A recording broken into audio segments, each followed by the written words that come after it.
in the final control this morning.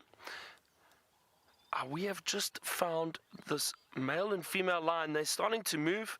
They're very close to camp. These calls, as I mentioned earlier, the roars have been echoing through the camp. It's been wonderful to hear them and to be alerted of where they are. And on the other vehicle this morning, we've got a lovely surprise. My good friend James is back. He's back from leave, so you'll see him shortly. Let's see where these lions are going and see if we can follow them for a bit. We are coming to you live from the Greater Kruger National Park, up in the northeastern part of South Africa. Just trying to reverse out of here quickly. And on a game reserve known as Djuma. Some other people out on their safari this morning. It's a beautiful morning, about 24 degrees Celsius, 75 degrees Fahrenheit. It's a lovely morning, quite warm already, beautiful sunrise.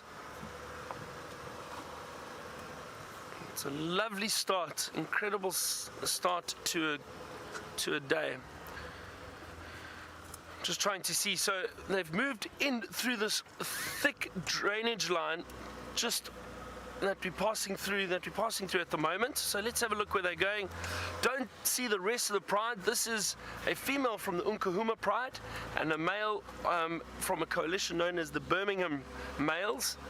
They've been together for quite a few days. And it looks like the male is possibly trying to mate with this female. That's why this male and female are together. So let's see. I'm going to see if I can find them again, and while I do, my good old friend James would love to say hi.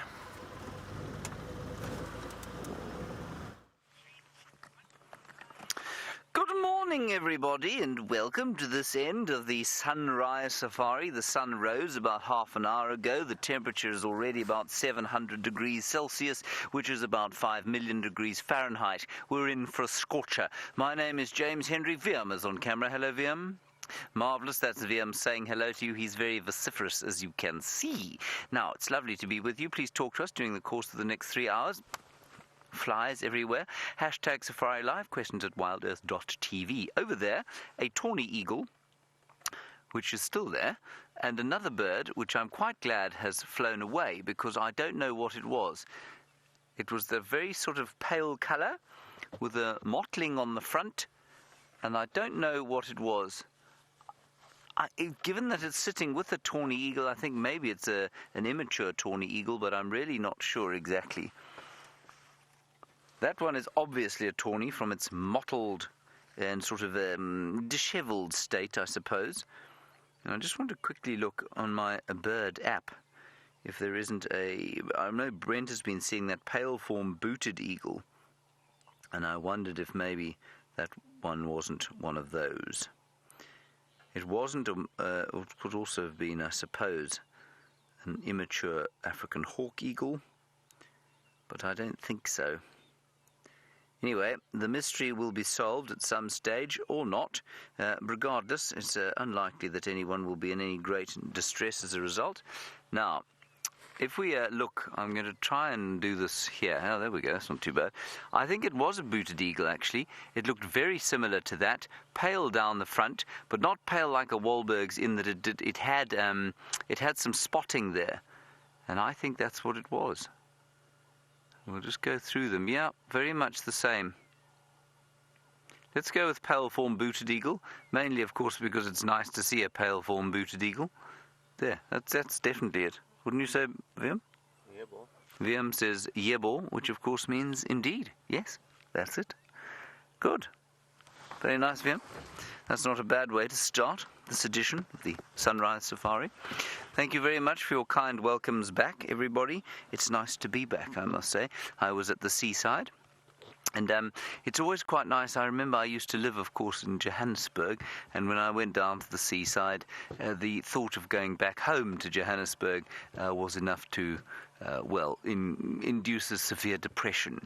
But when you know that you're coming back to this rather than Johannesburg, well, the thought of coming back to work really isn't so bad at all, is it, Viam? No, he says. Good.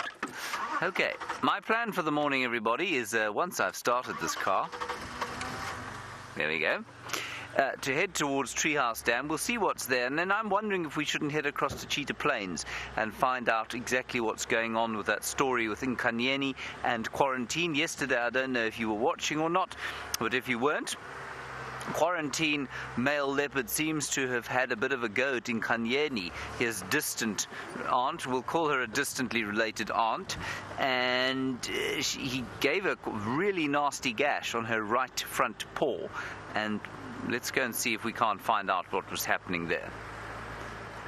I also have spent very little time of late with the Queen and her offspring, so it would be nice to see them too. It would also be nice if this thing behind my back wasn't trying to strangle me. Anyway, we'll get through these little trials. Nice to start off the day with some lions. That's really good.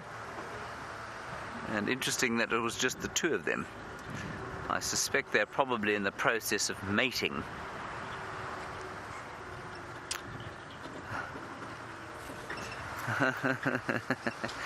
Hello. I think it's Nina. Nina, you say, how did I celebrate my birthday? Well, I had a very nice family affair down in the Eastern Cape, but before I left, I had a very nice sort of a work affair, if you like, here with me new friends from Wild Earth. They threw me a bit of a party, a surprise party, which was good fun, and so I felt very loved. It was very, very kind. Everyone was very nice to me. What did I do with my party? The surprise was very, very well kept, except that the water was turned off at our camp, and so after my run on the day that the party was supposed to be, I went across to where Brent and Jamie live and to have a swim, because they have a swimming pool there. And there were lights strung from the top of the roof, and I thought, well, that's very odd. And then I walked into this room where we had the party eventually, and Brent Leo Smith was sitting there looking deeply shocked, as though he'd just spotted a black mamba moving towards him. And then I knew that the game was up and that there was something afoot. And so I realized that my friends here were throwing me a surprise party. Anyway, then you want to know what's happening with Ronald the Rover. Ronald is requiring one more component before he's back up and running. So he is, as Graham Waddington said, still in hospital, but he is making a full recovery.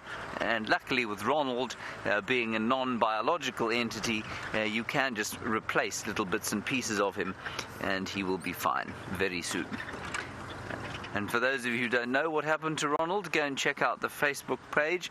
You will see his demise caused by the elephant. What you won't see on the Facebook page, or at the end of the video, is that his demise was caused by the elephant, but then solidified by me when I tried to drive him out of the dam and he drove straight into it and under the water. Then there is a smell of decaying matter around this area.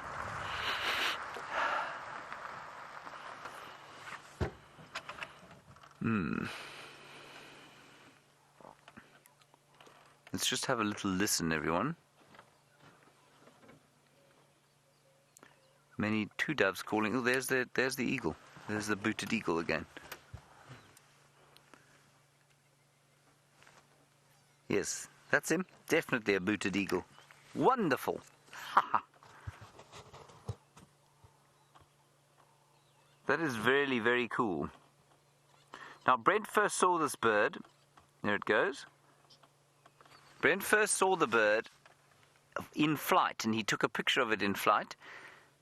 And when he said it's an immature booted eagle, I thought, yeah, that's a big call. And then he saw it again, and then I believed him, and now we've seen it too. Yeah, that's incredibly skillful for this early in the morning.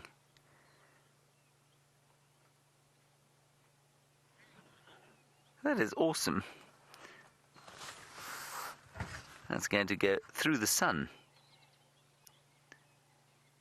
No, it's gone.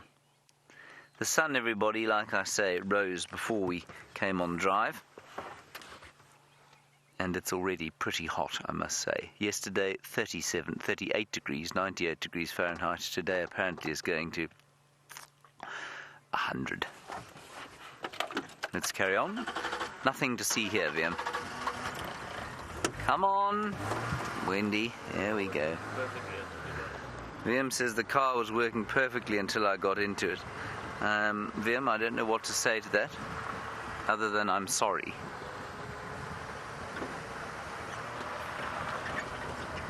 Okay, given that I have found nothing just yet, let's head back across to Byron and see if he's managed to re-find those lions, and we'll catch up with you shortly.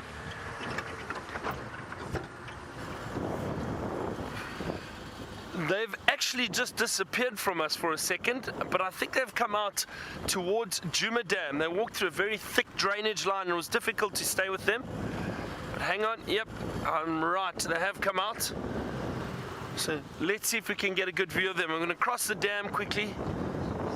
It's amazing how quickly these animals can disappear when they move through dense bush.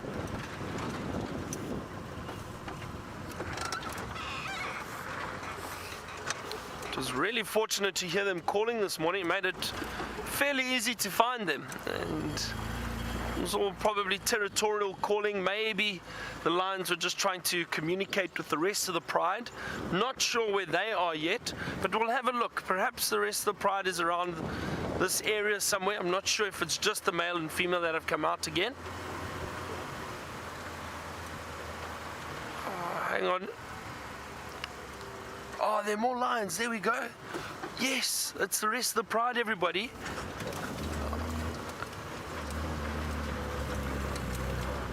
Oh, wonderful, wonderful.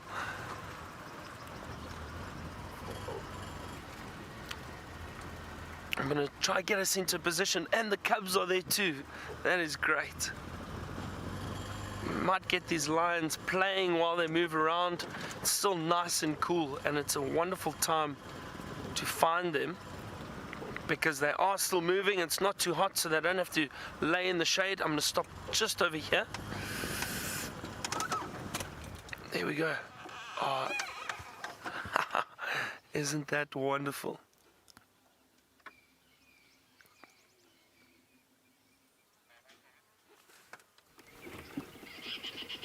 Oh, great. Look at the big male at the back. Scent marking his territory, and the little cubs.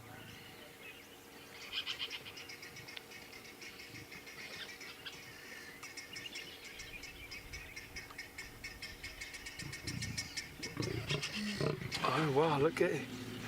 Female's playing, but that male is staying very close to that lioness. Again, I think he's the one that he's trying to possibly mate with that lioness. That's why he's a little bit protective.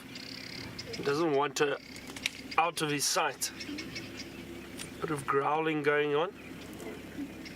Oh, have a look. There's just lions everywhere. And the little cubs, they look fat and healthy.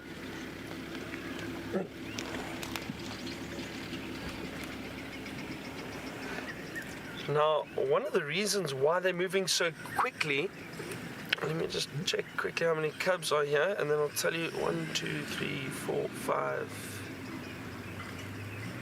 6. I can only see 6 cubs at the moment. There's 7, there's another one at the back. Should be 8. Probably around. Well, let's just have a good look.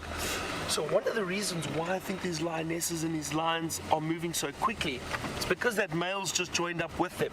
I'll tell you why. Even though this Birmingham male is one of the fathers of these cubs, lionesses are still very, very nervous to have males or big males around because they can occasionally get quite aggressive without even knowing it.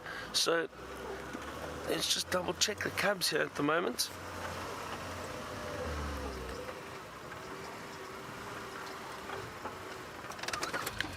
I've just moved behind the tree. Let me see if I can get you a count.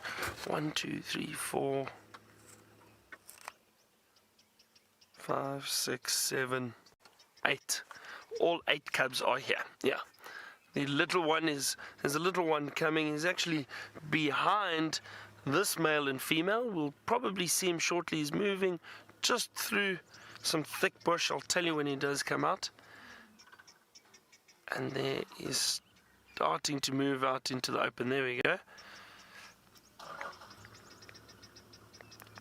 He's following the male and female, and you'll see him shortly coming to screen. There we go.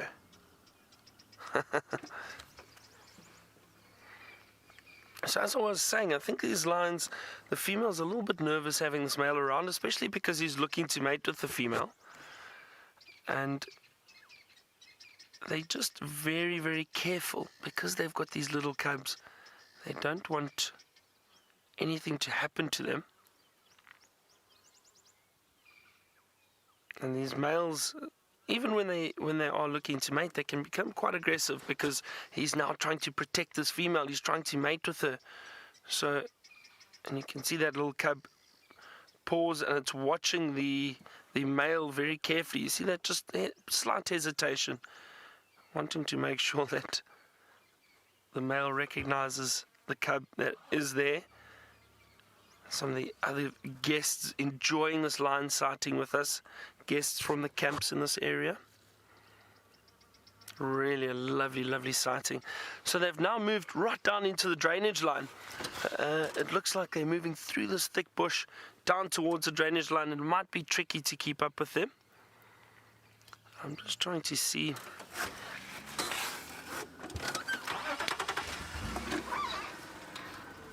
It's always tough. Now we need to make a decision. Do we go around to the other side of the drainage line? Do we think they are going to cross through there? Or do we stick around and look if there isn't a gap to get in?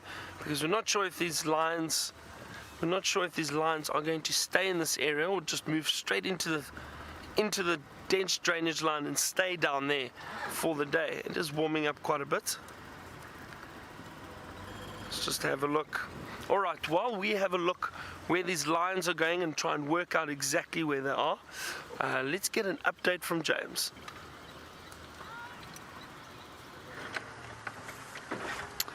We have just arrived, everyone, at the domain of the Chocolate Wahlbergs couple.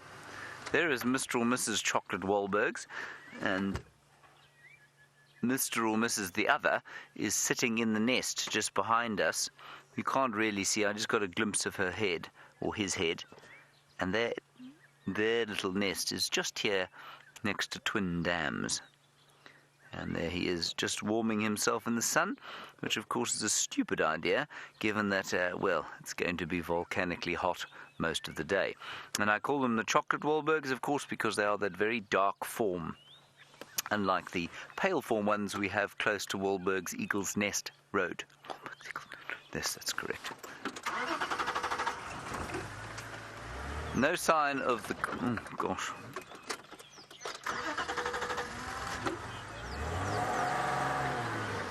There we go.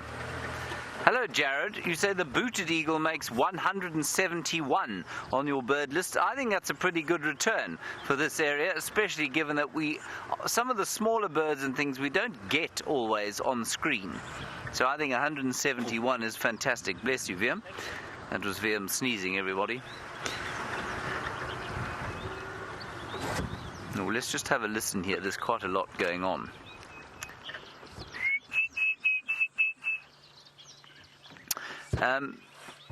That was the orange-breasted bushshrike. Bless you, Viam. A couple of cuckoos there, Jacobin cuckoo. Choo, choo, choo, choo, choo, choo. Now, Jeffrey in Texas, you're wondering if the booted eagle is seasonal. In other words, is it a migrant? They are semi-migrant. Now, what that means is that in some parts of their range they're migrant. I'll just show you the map on the book because that's quite a nice way of showing you. As far as I remember, semi-migrant, so they're migrant in parts of their range, but not all of their range. And I think in this area they are migrant. You very seldom see them in the wintertime. You very seldom see them full stop. So if you look over there, that's the map there. that map you can see the bright pink area, or the sort of, it's not really bright, the darker pink area actually. That is the area where it is permanently resident. And then the area where it's lighter pink is where it is where it's a migrant, and we're obviously in that lighter pink area around about there. Right. Also, the mournful sound of the black cuckoo saying, "I'm so sad."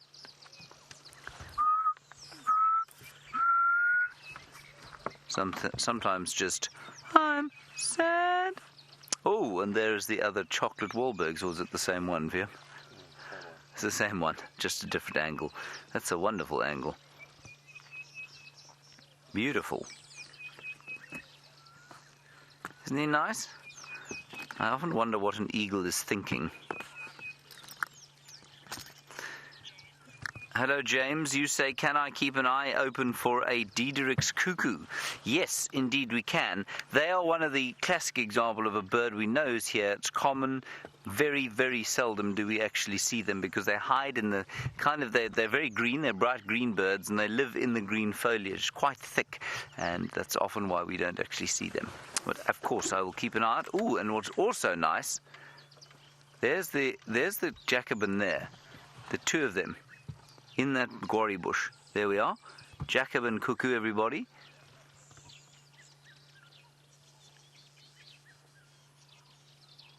But I can hear lots and lots of weavers.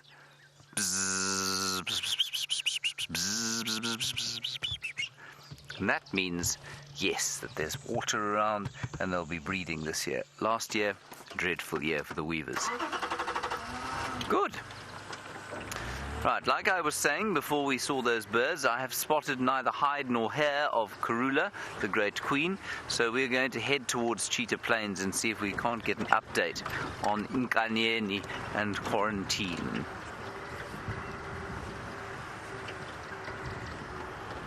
On we go.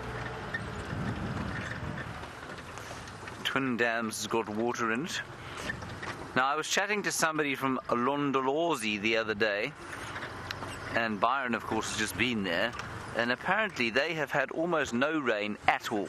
And so just 7 kilometers from here, not too much more than 5 miles, it's completely like a desert. Which is not really the case here. It definitely does smell rather full of life around here.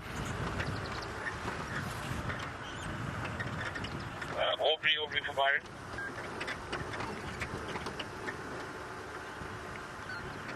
I'm afraid, Marley from Illinois, your question has escaped me. Louisi, go again with it, please.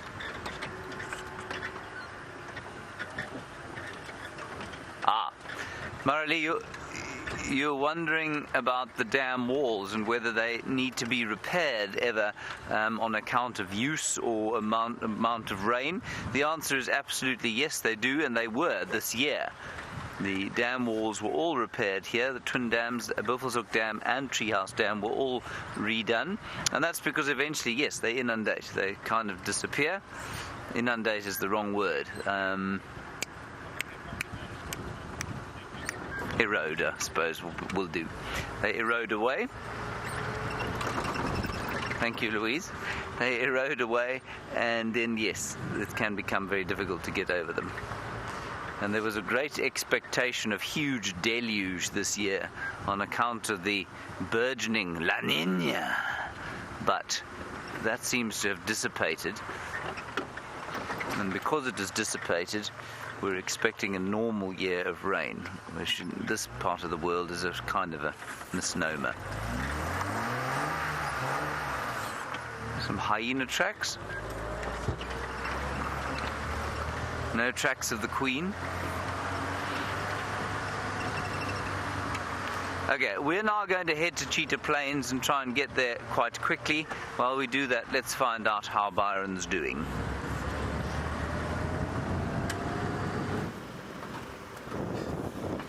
We've just lost these lions. They they moved through into that drainage line, but I'm taking a big loop around and seeing if they haven't come out again this side, or perhaps they changed direction again and went out the other side. So having a good look. A lot of trees in the road at the moment. All these elephants breaking branches and leaving them around. These lines, I'm sure they're still moving, so that's exciting. So hopefully we'll get to see them again soon. I'm sure we will.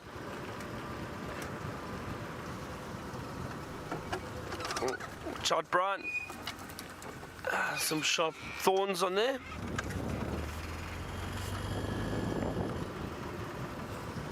Sounds like James has been having a lot of luck with the birding this morning. That's great.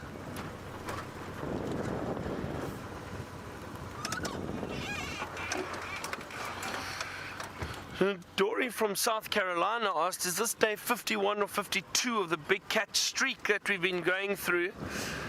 Dory, it's definitely not 51. I was thinking, is it not 53? It's 52 or 53. Look here, everyone, we've got some giraffe in the road.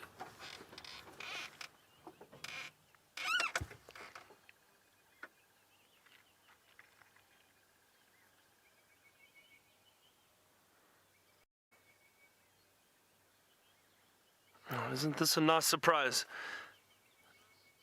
Just shows you while you're driving around you can bump into anything. This is a young male, and I'll tell you why it's a young male. If you have a look at the head and you see those horns, or what are known as the ossicles, right on the top, when they are very young, all the giraffe have got little tufts of hair, that black hair all the way over the horns. As they get older, the males, their horns become a bit thicker, and also they become bald on top, completely bald. They will still have this black hair just around the edge of the horn, as you can see here, but there's still quite a lot of hair there. So that is a young male. The horns are very thick. The female horns are much thinner, and their hair actually covers the entire tip of the horn.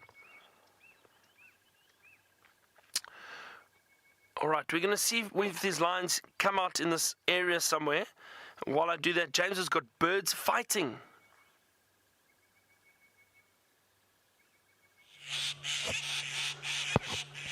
We have what is described here by Wim Durenbrak as a neighborly dispute.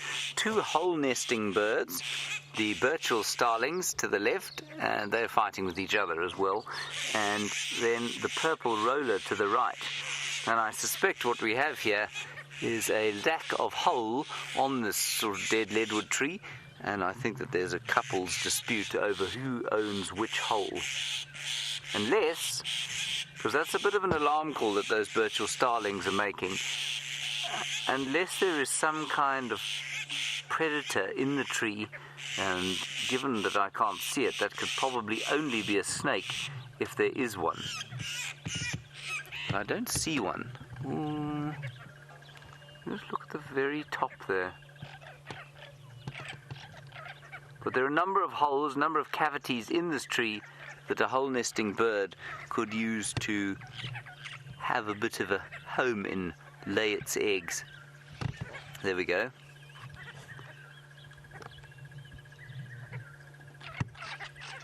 And in the background, James, I can hear the Diederik's cuckoo.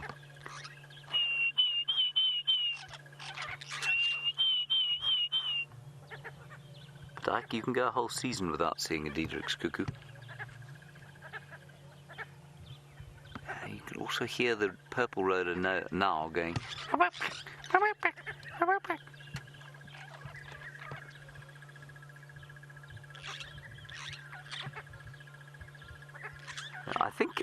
I think they probably both think that this should contain a number of good holes, but perhaps doesn't. Oh, there we go.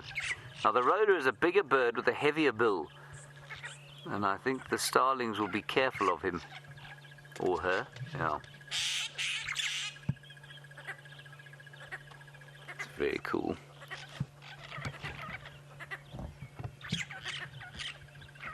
We haven't got as far as cheetah plains yet, everybody. In fact, I would probably...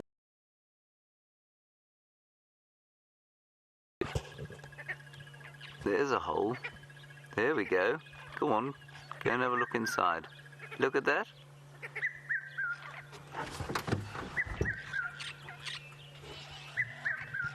It's a red-chested cuckoo you can hear going, "Pit my vrouw." Just over here, we don't often see them either. Let me just go back a little bit. Don't often see them. I mean, they're all over the place, but to actually get a good view of them is not usual. Here it is. Right at the top of the knobthorn there. That's very cool. Haha. Isn't that lovely? Unfortunately, he hasn't turned around to show us his red chest. But that's him. That is the Piet Mevrou, or red-chested cuckoo. There's cuckoos everywhere. We've had 5 species today. We've the Diedrichs, the red-chested, the Jacobins, the black cuckoo. Maybe it's only 4. Just the 4 of them.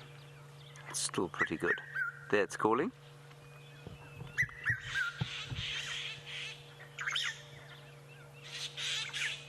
How cool is that?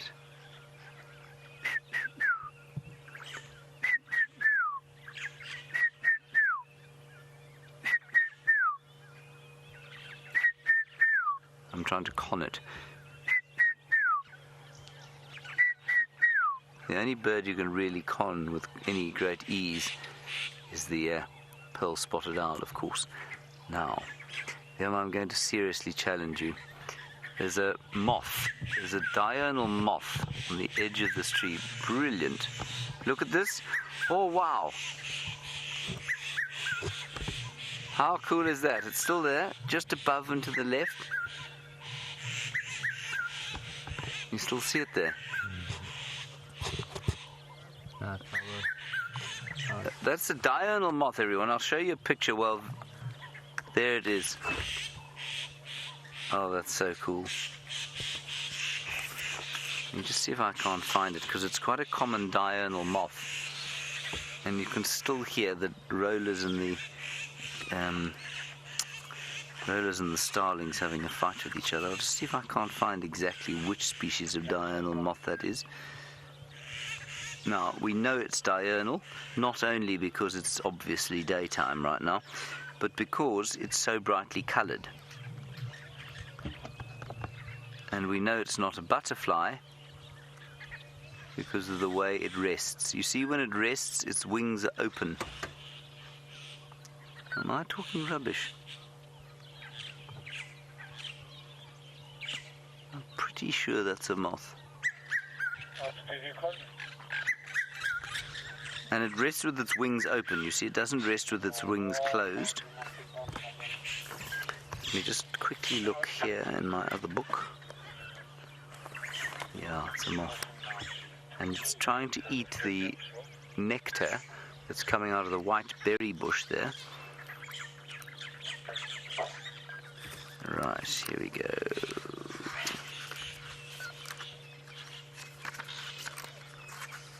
Good bird fight. These birds are going ballistic, aren't they? They're really very angry with each other. There it is. It's called a false tiger moth. Right, after the false tiger moth, there it is. Let's head across to not tigers, but lions.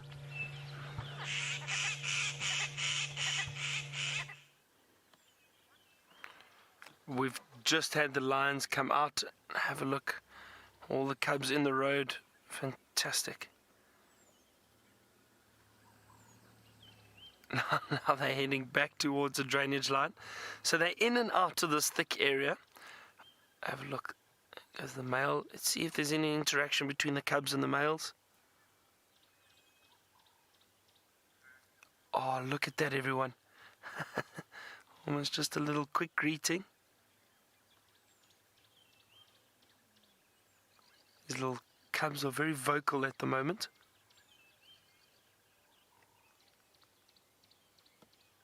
sure what that male is. That phlegm grimace.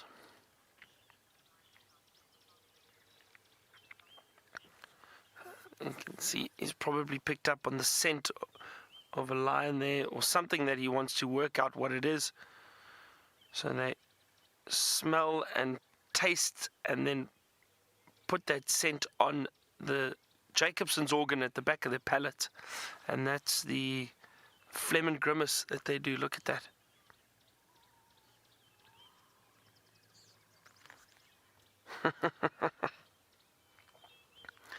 Looks almost like he's smiling.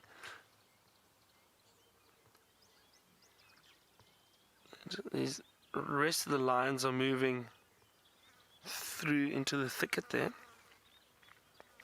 So we've got a question from Velma who wanted to know, what age do the lions start scent marking? And it's usually when the males become dominant and are able to set up a territory for themselves.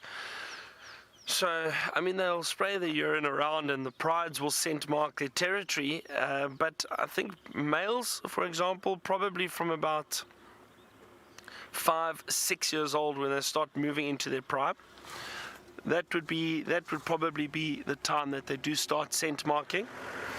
Morning, everybody. And then females, maybe even earlier, from about 3 to 4 years old, they'll start urinating, and that will then probably mark their territory, and those females become part of that pride very, very quickly. For males, they need to then set up territories later on, and probably have to compete with other big dominant males in the area, and they're usually only able to do that when they do get a bit older. So I would say probably 5-6 years old, somewhere around there, maybe even a bit later, depending on the competition in the area. Let's just see if we can maybe get through here. It is very thick at the moment, as you can see.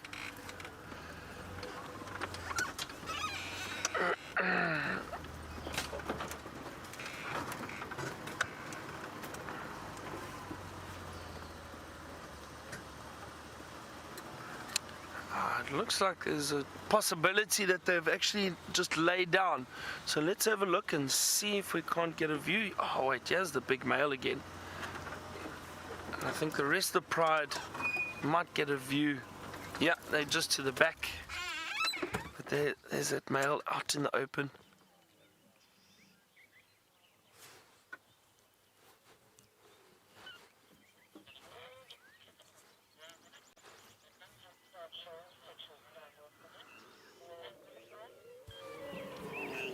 I've got an interesting question from Lord Tifron, and they would like to know, what age do the cubs start showing sexual dimorphism? And that's basically when the males and females start looking different. And I've noticed from about 8 months to a year old, you start seeing little signs of fluff around the necks of the young males. At this age, you won't be able to see any sign. These cubs are still quite young. They are now about, I think, about 5 or 6 months old, if I'm not mistaken. I'm just trying to think. June, July, August, September, October, about 5 months old. I think, and so they're still a little bit young to see any signs, but I'd say about a year, maybe a bit more, you'll just start seeing little tufts of hair forming around the necks of these lion cubs. But you'll really start seeing it at 2.5 years. You'll start seeing a large difference between the young males and the young females.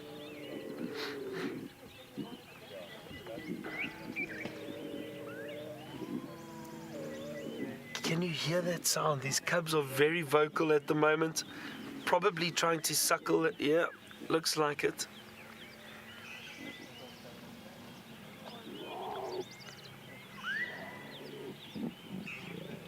They're growling and squealing, and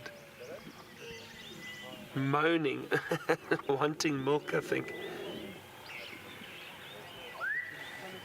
Even though they're at an age now where they're drinking water and they're feeding on meat, these lion cubs still try their luck and still try to get some milk from the mothers.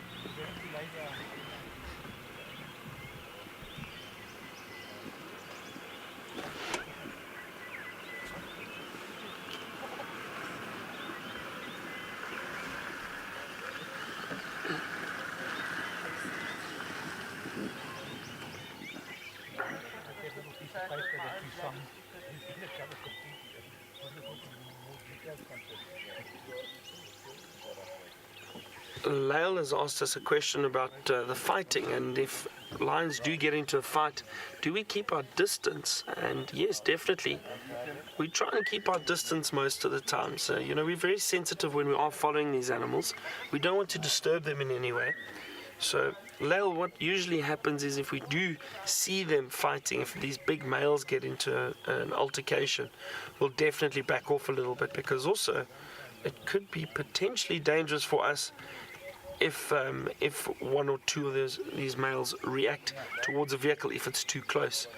Again, we don't want to cause them to feel any threat or danger. So, and especially when they are fighting, obviously that aggression and adrenaline and testosterone running through their bodies, they can perhaps become slightly unpredictable. So what we'll do is we'll just back off, view them from a distance, and see what happens.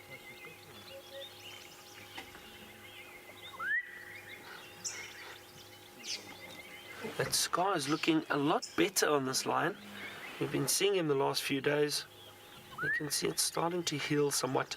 I spoke about it the other day, but these big cats, lions, leopards, cheetah, and most animals in general, but especially these big cats, they have an amazing ability to heal very, very quickly. I've seen lions being cut open from branches when they were hunting, branches sticking out of long grass that they didn't see.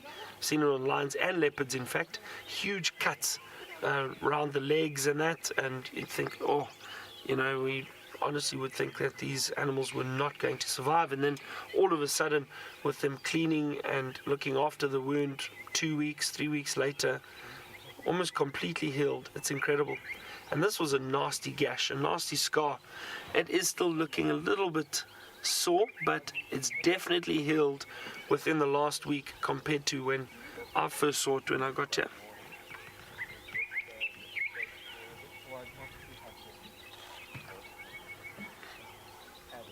And again, there seems to be a change of weather, the cloud cover coming over now.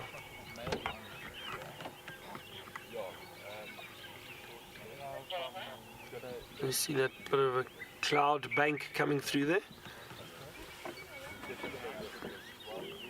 And Game has asked us, why is it that this male, or generally, males tend to lie a little bit further away from the pride? So I think probably one of two reasons. One, we spoke about it earlier, the females are a little bit nervous and a little bit wary with these big males around, even though these males know that these cubs are theirs, and there's generally no danger to the cubs from these big males, but they can, they're really big and powerful, and if they snap, they can get very aggressive and they can cause some damage. So possibly the lionesses just want to keep the cubs a little bit away from the male. And the other thing is, maybe the male just isn't that interested in getting too close to the cubs. He doesn't want to be bothered by little cubs climbing over him. So that could possibly be the other reason. Those would be my two guesses. And because these males also don't always stick around with the pride. What we've been seeing the last week or so, the reason why these males are around, I think, is they're trying to mate with the females. And that's why they're following one or two of them. Oh, look, they've all just settled down now. The calls have stopped. And they are resting. Even the male has put his head down.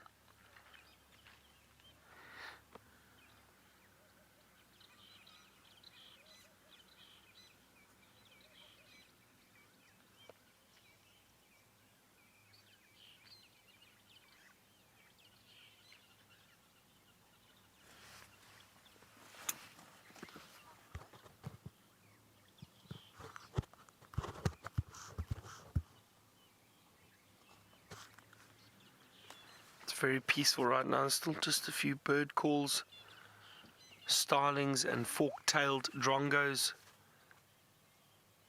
Cape turtle dove, all these birds calling around us at the moment.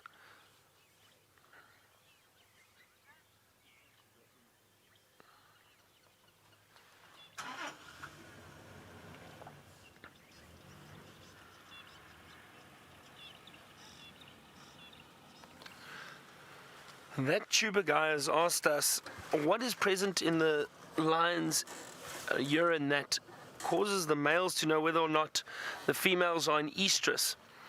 And I think it's a bit of estrogen in that they pick up, and obviously the hormonal levels change in the urine when these females do come into estrus and are ready to mate with. And the males, because of their Jacobson's organ at the top of their palate, they're able to pick up in those variations. So I think it's a mixture of hormones, estrogen, all of those, and these lions are then able to pick up on that change and then know that they're potentially ready to mate. So it's amazing, though, if you think about it, how these animals are able to use these additional sense organs to work out that now is the right time to mate, and they'll stick around with the females and spend, usually when they are mating, it could be anywhere between 3 days to a week, where these males will stay with the females, they'll mate, and then usually move off. And it's the same with leopard too. Leopards also do something similar, where, however, the females instigate the mating with the males. They'll go and look for a big dominant male, and when they do begin to mate, it'll be again 3 days to about a week on average. And those animals will stay together, that pair will stay together, they'll mate, and eventually split up again. These lionesses will stay with the pride, and the male will most likely patrol the rest of his territory, looking for other females to try and mate with. We're going to spend a little bit more time with these lions. James has got a rather large animal he'd like to show you.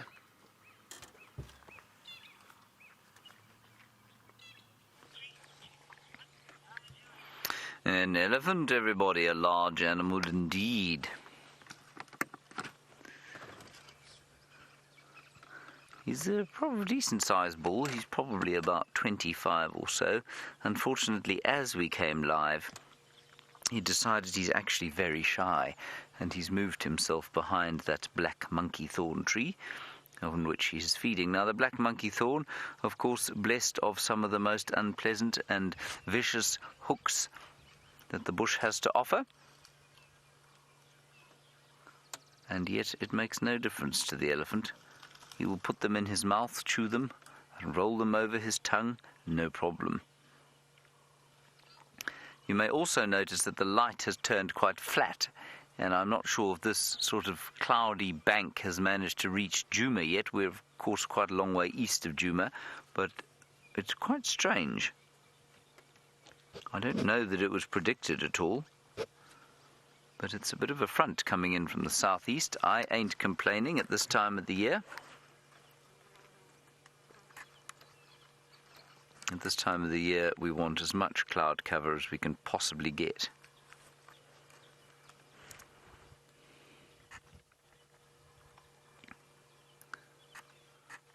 I might take a picture.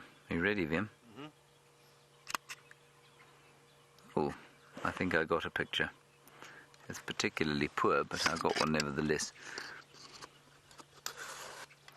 There you can see him eating the branch and the leaves, and he'll be enjoying those leaves. But again, as I say many times, an elephant, if it can, will eat grass. And the reason they aren't eating a great deal of grass at the moment is that while it is green, there's nothing really long enough for them to pick. There he is, standing like Fred Astaire at a jaunty angle. He looks like he's going to be doing some dancing. Vim, what do you think? He's having a good time, I suppose. He is, yes. He's got a nice breakfast. He's now a celebrity on the internet.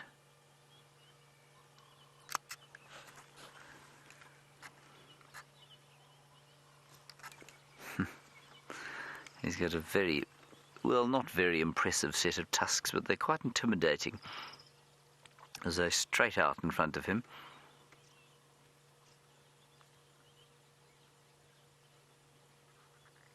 He also seems to have a bit of a cold. He's dripping mucus from his nose, which in any other language is known as snot, of course.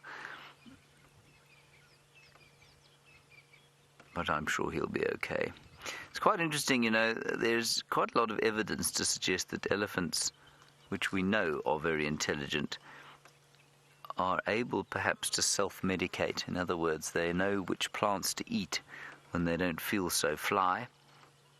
So I wonder if this chap is eating some acacia on account of the fact we know that acacia bark has got analgesic properties, so fever-reducing and pain-reducing properties. Maybe that's why he's eating this tree instead of trying to find some green grass. That, of course, is nothing but wild speculation.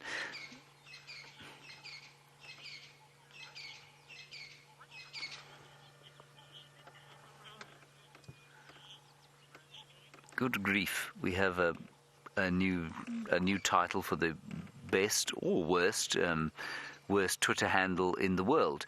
Someone called V the Roach Egg. Hello, V the Roach Egg. I'm slightly astounded by your Twitter name. Anyway, I will answer your question, which is a good one.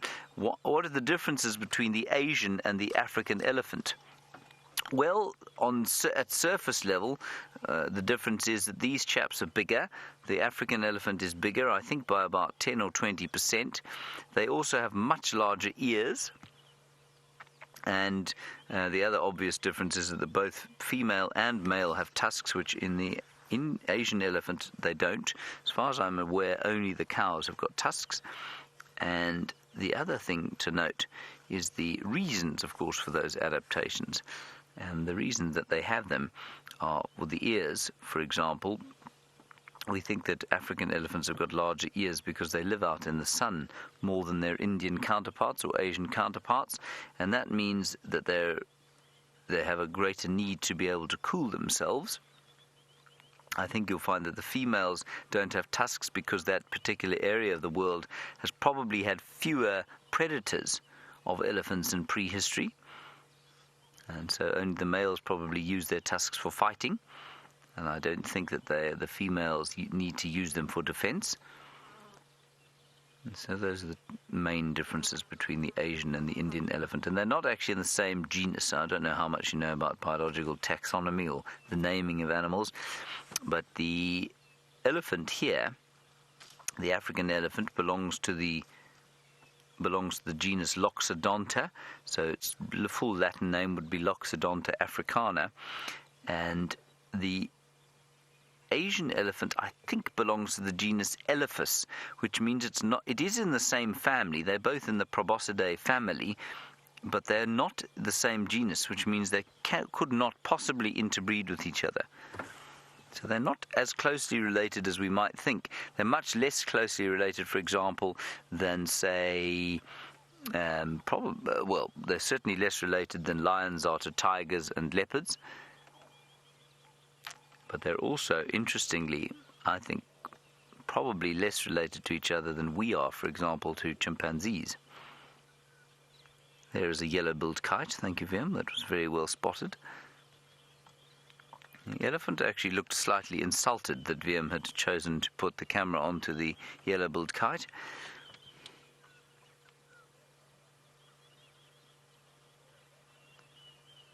And he's on his own now, of course, because he's looking for some... Well, he will eventually, if he comes into must, be looking for a herd of elephants, one of which he'll try and mate with. But he is at the age now where lone time is at a premium. He will want to spend most of his time alone and not be around any other bulls. And that's probably because he's around about 25 to 30 years. And while there could be other bulls around here, he won't spend a great deal of time within sort of physical contact with them. Sorry about that, everybody. That is the Game Drive comms, which we are struggling with a little bit at the moment. I might have to take another picture of that, Vim. Thank you. Blurry safaris.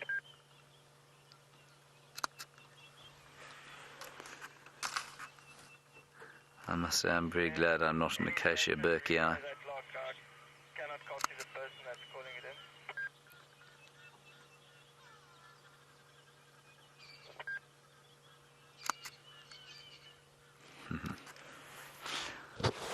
Right, I think we're going to try and move on from here. I'm just going to find out if we can. All right, so we'll head back to Byron and the lions. We have to get through this area of dodgy signal, and then we'll see you at the other side, probably close to the southern boundary, and hopefully we'll get some kind of view of the leopard. See you just now. Good morning.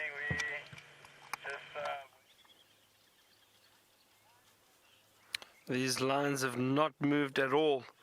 They are still resting, and the pride seem to have gone to sleep. Just the male is still sitting with his head up, but the rest of the pride completely resting, it's actually lovely to see them. To see them like this. We're so fortunate. We got them all moving around this morning, and all that excitement. The little cubs moving around and almost trying to get away from the males. It looked like, well, the females at least. They were a little bit nervous. It appeared, just wanting to move away. Look at that, they've settled down and they are resting, and I think if we're lucky, and again I'm not too sure with this cloud cover coming over because the temperature has cooled down a little bit, but I think possibly these lions could stay in this area for the course of the day, maybe move around a little bit later.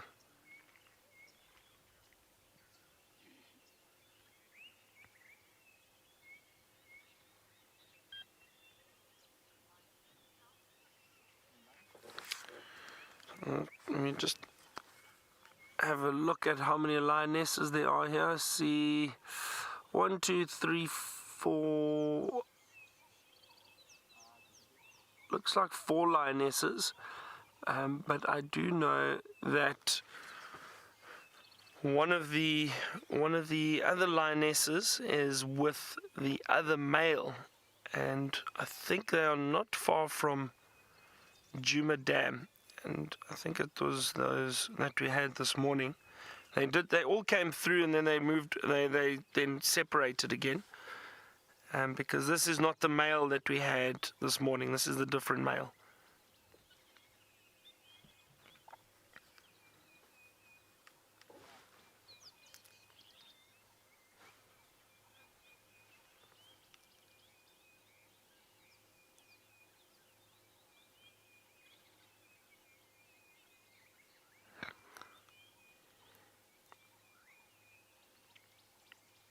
Maybe one of our viewers can just give me a hand. I can't remember now. How many of these Birmingham males are there? Are there still 4 of them around? A coalition of 4, if I remember correctly. But if one of you watching could just let me know. Because I've only seen these 2. This one and the other male. That they call Ntino, I think the toothed one, or yeah.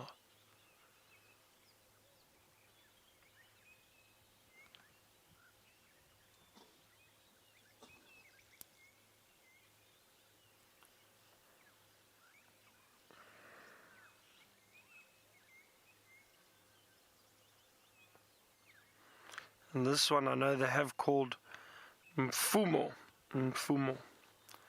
and the other one Ntino.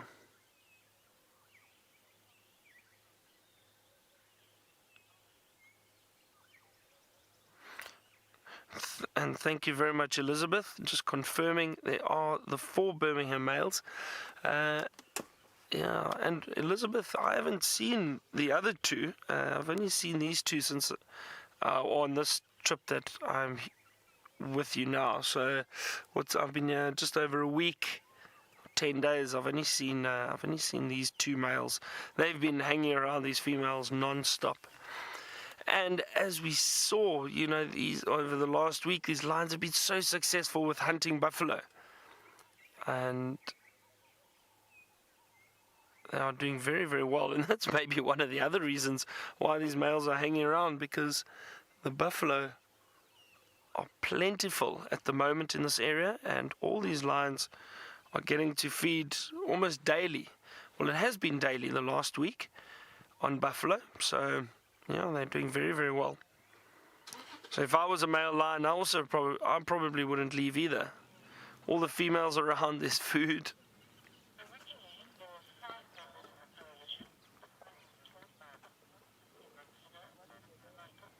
And Michael was saying originally this coalition, the Birmingham males, there were 5 of them, and one was killed by buffalo. That's interesting. And for some reason, I've been working in the Sabi Sands for 6 years, or almost 7 years, and there've been a lot of coalitions coming and going. I remember when I started out, there was a big coalition to the south of where we are now called the Mapocho. And the Mapocho coalition originally consisted of 6 males. You can imagine 6 big male lions. They basically ruled the Sabi Sands, this area that we are in. And they got to mate with females from many different prides, had a lot of cubs, but they were notorious. They were incredibly aggressive. They fought and killed many other lions. And in 2010, I'll never forget, I was guiding at the time, and in 2010 we actually had 2 of these males dominant on Londolozi, so just south of here, and those males, basically they controlled that central part of their territory. The other males had moved off. One of the older males had died, so there were only 5 of them left. And what had happened was we had a new coalition come into the area, and they were known as the Majinga Line. And the Majinga Line arrived. They came from the Manyaleti, if I'm not mistaken, and they obviously tried to extend their territory and came exploring. And they came through this northern part of the Sabi Sands, and they split up one evening, and one of the males bumped into those 2 Mapocho that were left, that were on Londolozi, and these lions fought, and those 2 males killed that male. It was incredibly interesting, and they actually fed on that male after they killed him. And the theory is that that's all dominance display. There's not usually signs of cannibalism within these big cats, but I believe that was just a sign of dominance, and because of all the aggression that those lions are feeling. So those 2 Mapochos actually killed that one Majinga lion male, and what happened then, all that commotion alerted the 4 brothers, the 4 Majinga lion brothers that were left, and they ran down, and they actually killed one of the Mapocho brothers, and the other one fled all the way to the western sector of the Sabi Sands, where he met up with the 4 remaining males. And I actually just want to let you get back to James. He's got something very interesting to show you quickly.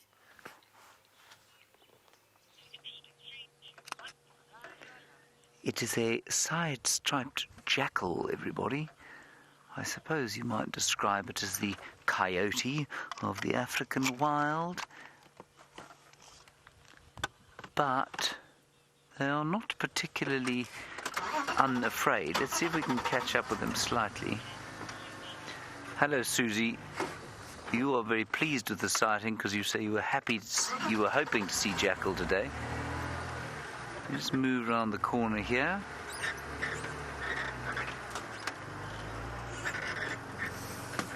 Now, unfortunately, I was a bit slow to see them. They were actually quite close. They are amazingly well camouflaged. How's that, Vim? You should be able to get a view now. Yeah, can you see it there?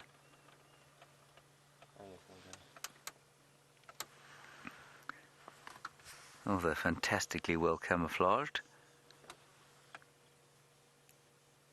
Now, we do in theory see both species of jackal here. We've seen black-backed once here, or a few times here, but mainly it's the side stripe. Let's go a little bit further forward.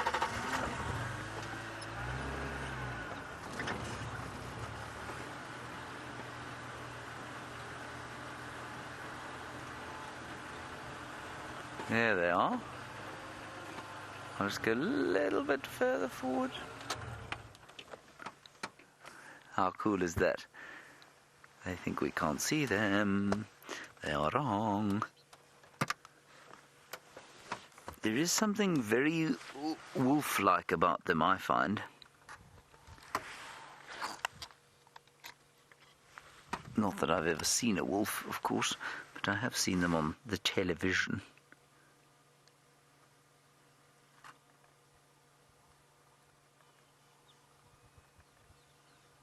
I think that's quite cool.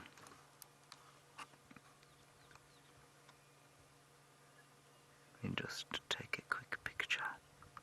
Not going to be an award winner, everybody, but we don't often see these jackals.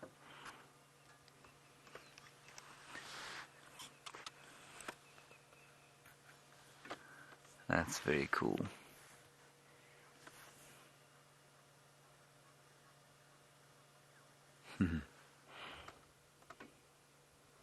Now they live in partners, not as strictly, of course, as the black-backed jackals do, but there are definitely two here. And Vim, can you see the other one? It's just behind there. There it is. And that's what they were doing when we arrived here. One was sitting up and one was lying down. And they got a bit of a fright from us, and that's why they ran off.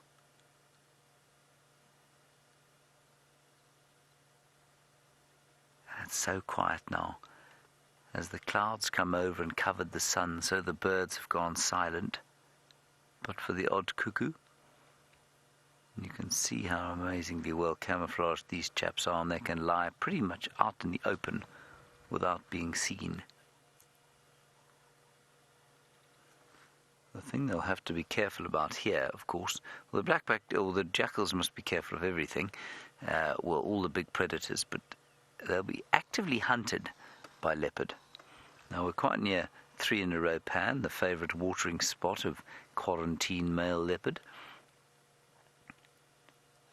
These chaps would be actively hunted by a leopard.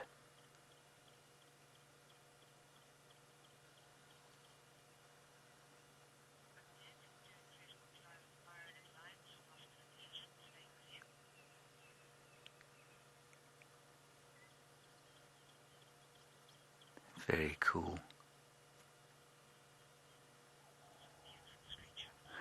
And thank you all for your screenshots via VM. You're all taking brilliant photographs. Thank you for that. Let's head back around that way. I want to go past 3 in a row Pan and see if Quarantine isn't back in his sort of haunt.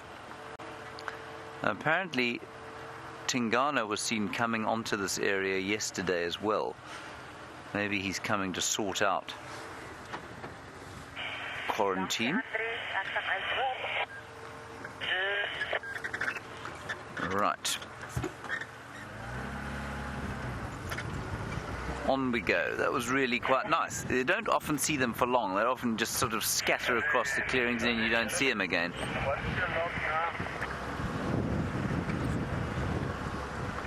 I haven't had any updates on the radio as to where those 2 leopards were from yesterday.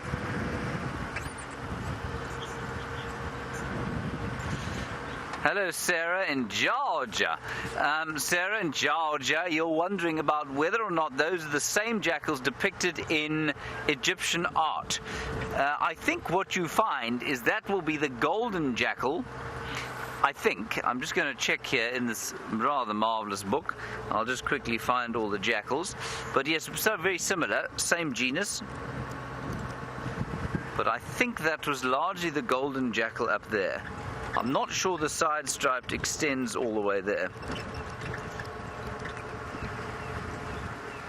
Now, you just keep an eye out for leopards, Vim. I'm reading a book and driving at the same time. Oh. It appears to be the carcass of a buffalo. Have you seen this before? Apparently you did see it here yesterday, everybody. Now, what is very, very interesting about this, of course, is not so much the macabre scene of a buffalo that died stuck in the mud. What is interesting is that nothing is eating it. Something's had a go at its backside. but you can see it's not being eaten, largely because there has been so much to eat over the last few months because of the drought.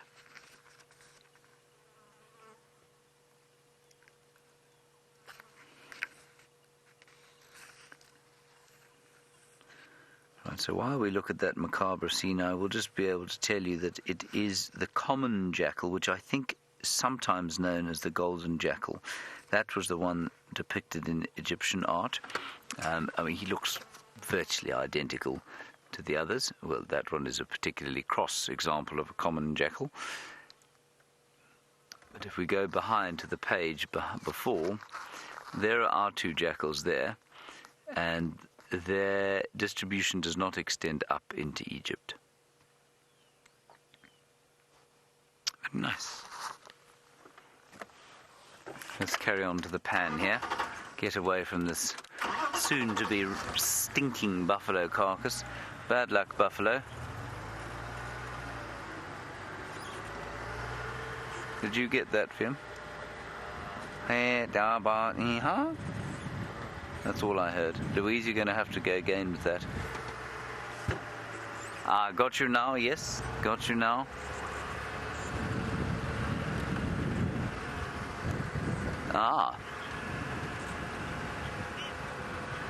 Oh. Vulpine wolf girl, you say those jackals are what you imagine werewolves to look like. Well, if that's what a werewolf looks like, well, I'd be most pleased if I came across a werewolf and it was a 12-kilogram jackal. That would certainly make me feel much less afraid than some of the sort of television examples I've seen of the werewolf. They're not very big. They're only about, so say, 20 pounds or so. There is much bone around here from things that have died. Not much seems to be wanting to have a drink here. I, by the way, have yet to see Quarantine Leopard there. Everybody else seems to have seen him at that pan at least 700 times each. I have yet to see him there. So we'll head back sort of in the direction that they were found yesterday, which was towards the south, towards the Mara Mara boundary.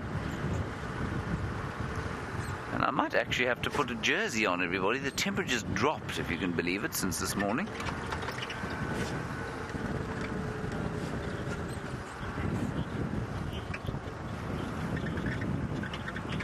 Hello, Lord Chitteron. We've had some classics today. Vulpine Wolf Girl, Lord Chitteron. What was the other one? That very scary one, Brown the Elephant. I've forgotten now.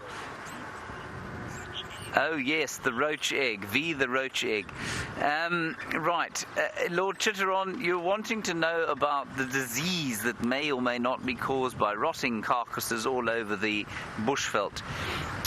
No, I don't think there'll be much in the way of disease, Lord Chitteron, and I think that is, all of the animals here that do eat dead flesh are capable of digesting rotting meat.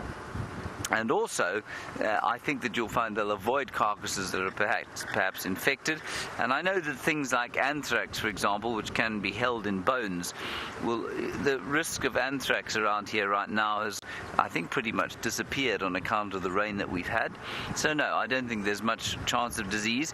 I just think it's quite interesting that there's so many buffalo dead. I would have thought, given the rain that we have had, that they would have perhaps put the condition back on that they lost during the drought. But I think maybe the TB is affecting them. Now that, of course, can infect predators like lions. We know that most of the lions here have picked up bovine tuberculosis. But I think that the bovine tuberculosis and its infection rate in the buffalo here has perhaps... No, it's not. Has perhaps caused them to really not cope with the drought as well as they might have.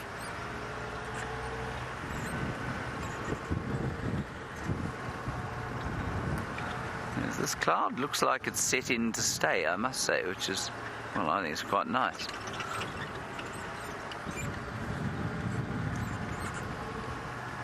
I'd be quite interested to know if Byron is also experiencing it. Louise, is Byron also experiencing the cloud? Ah, there we go. It's reached Juma as well, which of course is not that surprising given that it's not very far away. There is, as a friend of mine was saying a few days ago, he said there was a stink in the air, basically from the rotting number of buffalo that have died. And there is. There really is a bit of a smell of rotting carcass around the place.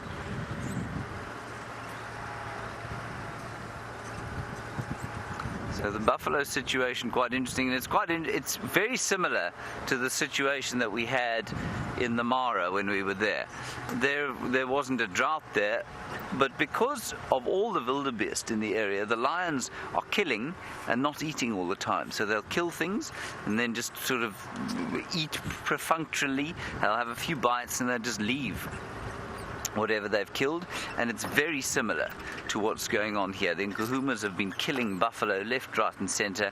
They eat a little bit and then kind of move on, which means there's masses for the scavengers, and I'm hoping that it means our hyenas might come back, but I don't think that there's been a great deal of hyena activity. And I think that's probably because wherever our clan is, and we think they're in the southern Manyeleti, you'll probably find that the clan there is having the same, that they don't need to come south to Juma anymore because there's just as much dead meat around where they are. There are some zebra up front, VMP. We'll gather some speed and then float gently towards them. And a buffalo living this time. Hello everybody.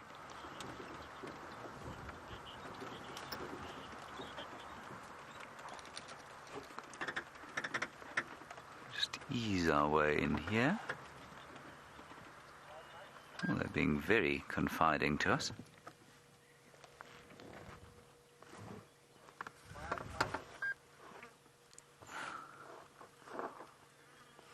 Go. And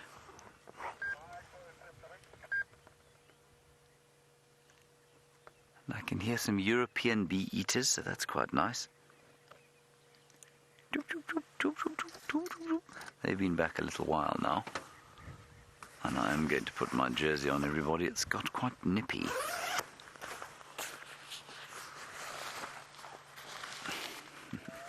I've been reading still the book lent to me by Louise Pavid about basically, well, it's the evolution of morality, but he talks about lots of animals and their overwhelming desire to reduce conflict, where conflict is when it does happen, it's quite unusual.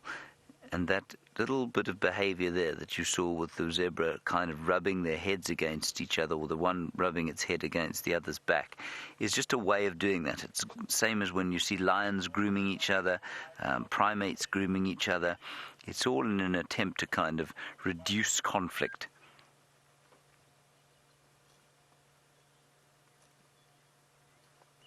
And of course, by reducing conflict, you live in a more harmonious society, and that means you have much more time for other things like eating and looking out for predators.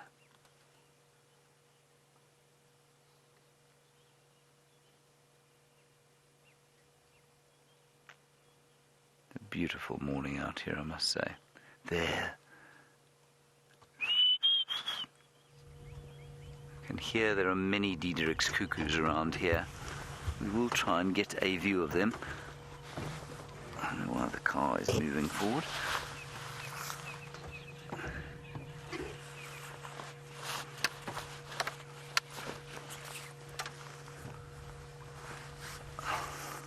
Right, I think we should move on into the clearings.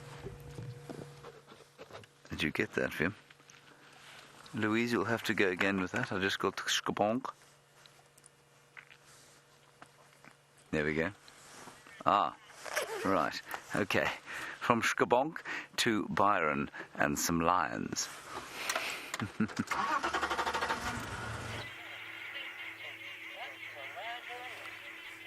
These lions are still completely relaxed. However, I can hear something in the distance. Just trying to listen carefully, everyone. Just listen and see what we can hear.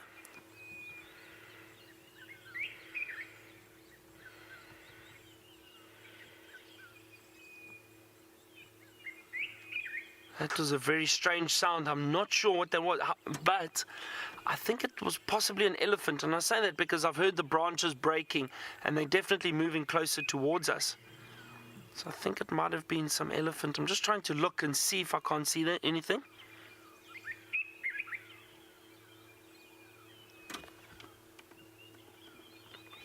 But I don't see anything. But look at these lions, still very much relaxed. And look at that one little cub over there, resting its head on its mother's belly.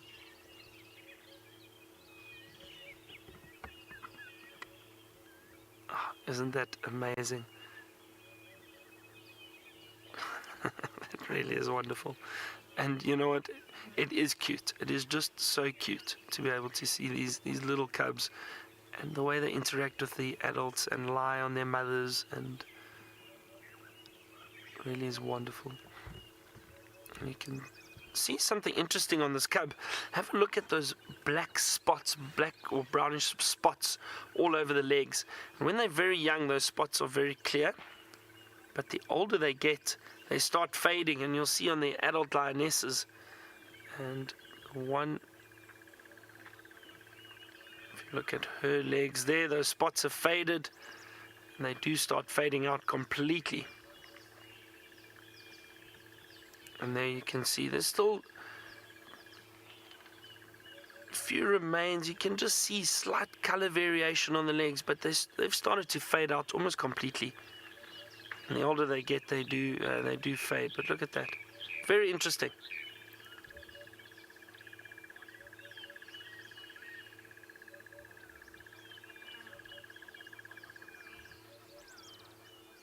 Just listening to more of these elephants, or the branches breaking, these elephants in the distance.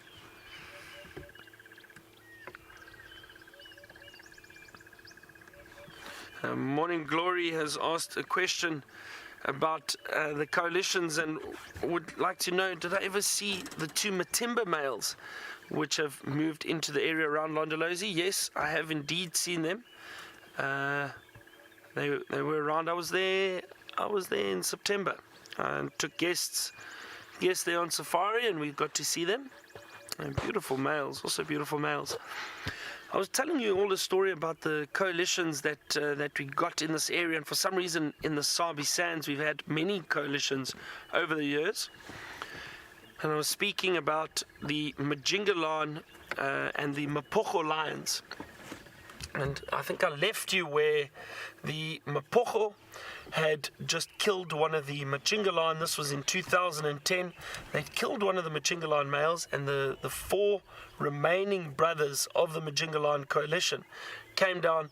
They killed one of the Mapocho and chased the other one off, and he ran all the way to the western sector, the western side of the Sabi Sands, where there were still three remaining Mapocho, joined up with his three brothers, and those four, but at that stage they were also moving towards the end of their lifespan. They were much older. They'd been controlling this area for many, many years. They'd been very, very successful, and those four lions eventually all died in that western sector. But those four Majingalan males then set up territory, and they started to slowly extend and expand that territory of theirs. And they took over a huge area within the Sabi Sands, mating with females from many different prides. And now those Majingalan, some of them are still around, also towards the western side of the Sabi Sands. But these Matimba males, who I was just asked about, have kind of come in and taken over, and they are the dominant males within the central part of the Sabi Sands at the moment. But then we've also got these Birmingham males, the four brothers, that are dominant all over this northern sector. So it's very interesting to see how the coalitions have been moving through and coming through these areas over the years. But that's fantastic, and it's very good, and I'll tell you why. It's because what it does is it renews the gene pool constantly. So you get these new males coming in, challenging for territory, challenging for dominance, and getting to mate with females, renews the gene pool, and you get a fresh set of cubs or group of cubs, not a set, fresh group of cubs. And it is wonderful for pride dynamics because it will change on a regular basis.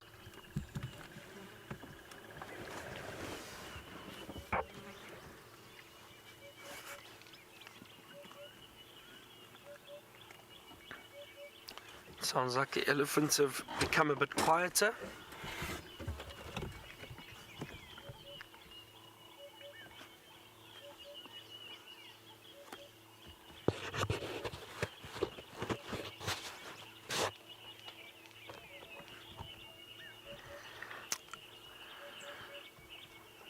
An interesting one from Rishi. Rishi would like to know, would any animals feed on a dead lion?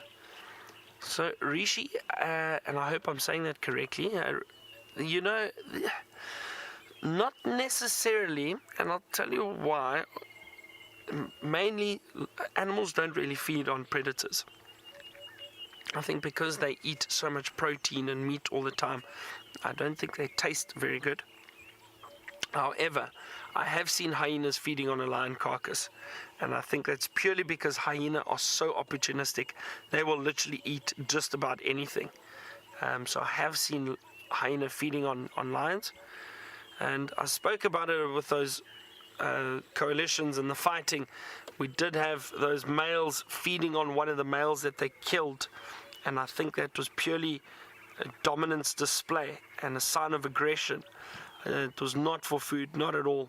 I think because they fought and they killed this lion, they actually eventually ended up eating part of him. They didn't finish it, but they ate part of him and then moved on again. But generally speaking, other animals will not come and feed on a lion. The only thing possibly is hyena. And so yeah. I'm trying to think if I've ever seen vultures feeding on lions. Not that I can think of, but I'm sure they would.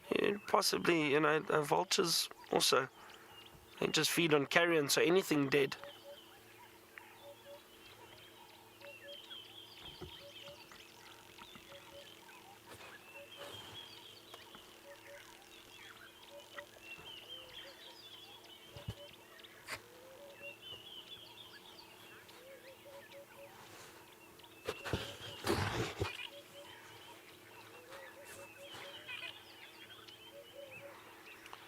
And little Xander, who's 4 years old, has just asked us an interesting question. Why do the lions like to lie on the elephant dung?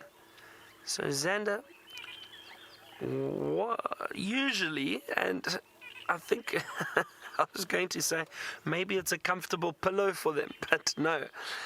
Usually what happens is lions as well as leopards often like to go and rub themselves against elephant or buffalo dung. And the reason for that is because the lions have a very strong smell.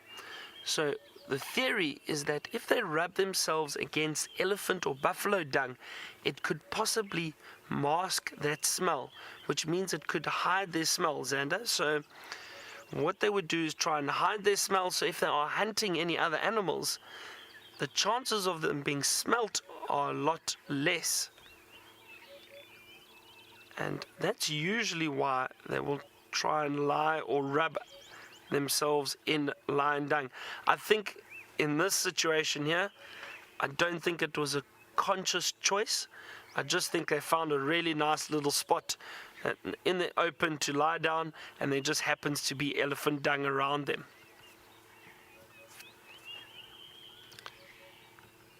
Thank you, Zonda. It's so nice to have our young viewers watching and enjoying these animals with us, and hopefully learning something along the way. Don't forget, everyone, those of you who have just joined us, if you're watching, you can send your questions through at #SafariLive or email us questions at wildearth.tv, and we will gladly answer your questions and comments. It's always just nice hearing from our viewers. Every now and then I get a crack of a branch and leaves moving. The elephant in this drainage line, I just can't see them. It's very, very thick. They're probably about, if I have to guess, probably about 100 meters away from us. So not too far, but can definitely hear them breaking the branches as they're feeding.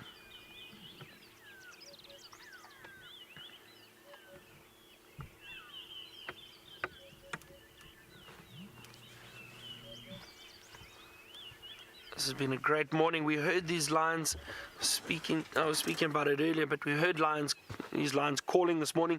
We first initially just found a male and female and then drove around and was surprised and very fortunate to see the rest of the pride come out and start running around with the cubs, and they were playing for a little bit, and then they've gone down to settle down, just resting. They've probably been moving around for most of the evening, so they're trying to conserve the energy, and they'll probably move around either later today or maybe early evening, early tonight, start moving around, possibly try and hunt if the lionesses feel like it, if they are hungry.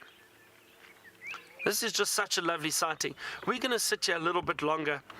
And while I do that, my friend James is back and he's on drive. I'm sure he's enjoying it. Let's see what he's up to this morning.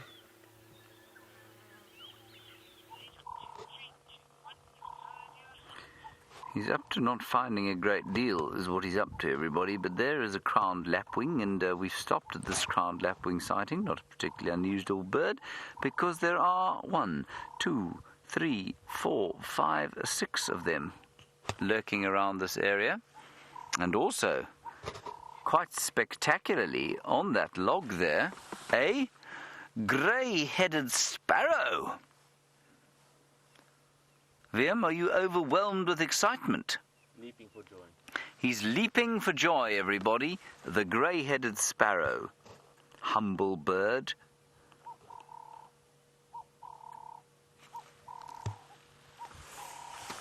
Now he, much like those starlings and arolas that we saw earlier, is hoping to find a hole to sit in and have his babies, or her babies.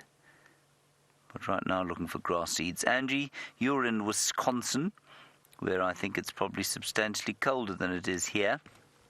And you say, what is my favourite bird call? Well, it does really depend on the time of the year. I say, as many of you will know, my favourite bird call is probably that of the white-browed scrub robin.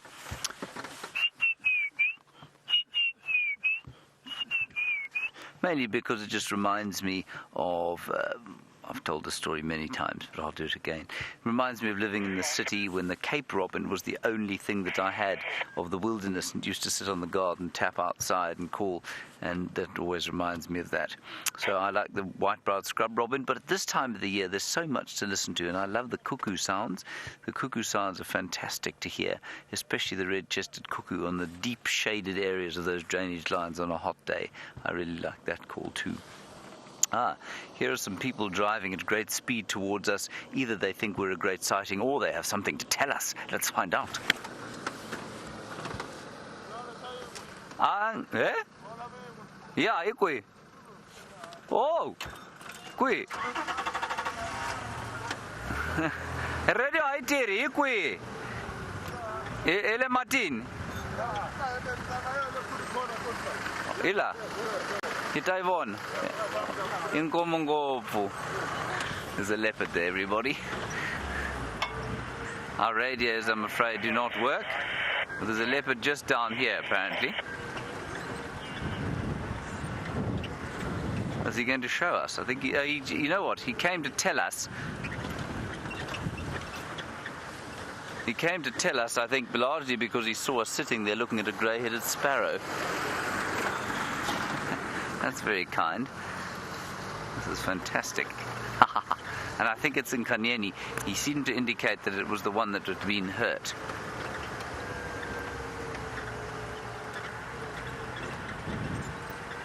He said, don't you want to see a leopard? I said, of course I want to see a leopard. There she is. She's right there, straight in front of us.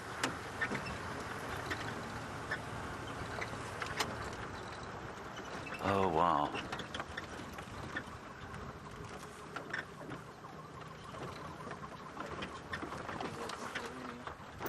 VM says he reckons that's in Kanyeni.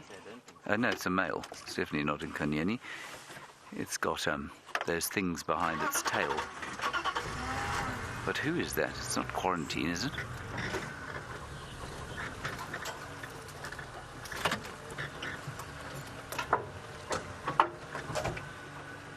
Hey, man. Eel, okay. They say it is quarantine, everybody. He's starting to be quite territorial. Just get out of the way.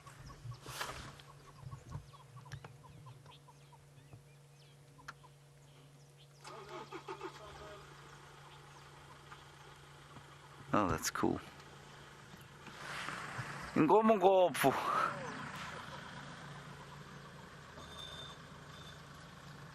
Oh, this is fantastic. Now, look, this is very territorial behavior. He's now coming up on his 4th birthday. That'll be in December. And so he's just about ready to set up a territory. His brother, I think, is already almost territorial down sort of on the Sand River, around about Londolozi Mala boundary. We'll follow him through here.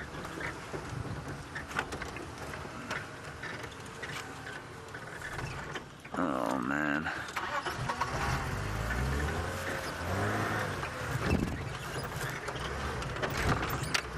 Hold on tight, everyone. VMP? Think we'll get through here? I think we will. Watch out, everybody. Watch your heads.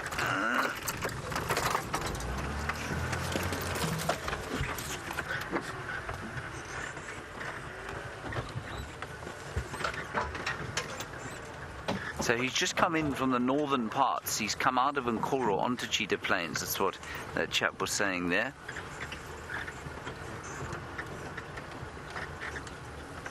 Oh, this is great. Okay, I'm just going to go a little bit quicker so that we can get through here and we'll get a view of him now.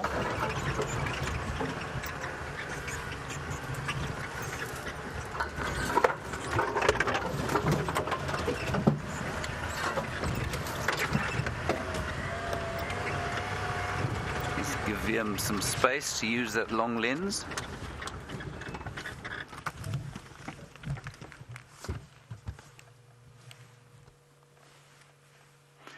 Now, apparently, quarantine male leopard has got a pound sign underneath his, I think it's his right eye. I have never been able to see that. But maybe if he settles down, which I think he will at some stage.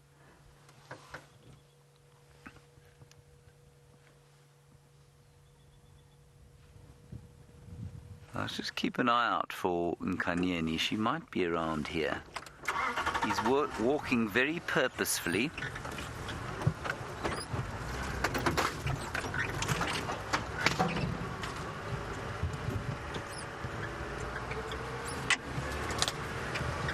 And he's following the line of this sort of short drainage, or shallow drainage line along here.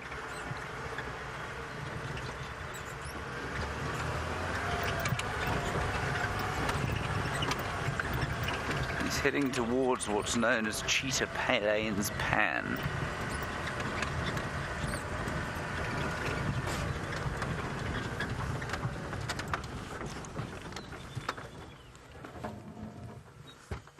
Let's see what he does now. Yes, come through there. There's a good fella.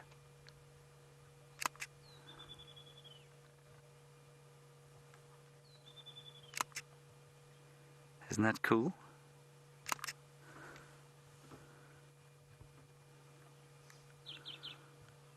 There's a sparrow just above him going choo choo choo. Yeah. Do we all agree that this is quarantine? Do you agree, VMP? You're not so sure? No, I said it looks like one. Yeah. And that one has also got a scar on his back. And this guy doesn't, you mean? No, I haven't seen it. Ah, well, that'll do very nicely. I'm not even so sure. I'm not so sure either.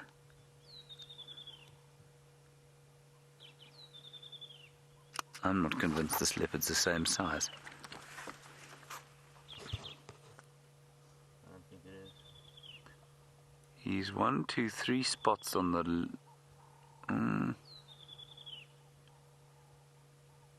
Could be considered 3 on the left. And a very distinct scar. And he's 2 on this side. Louise, I think I'm obviously not getting your comms at all at the moment.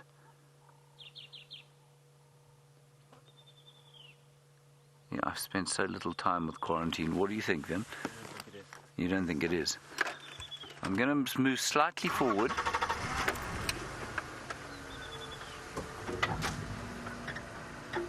I think this leopard's too small.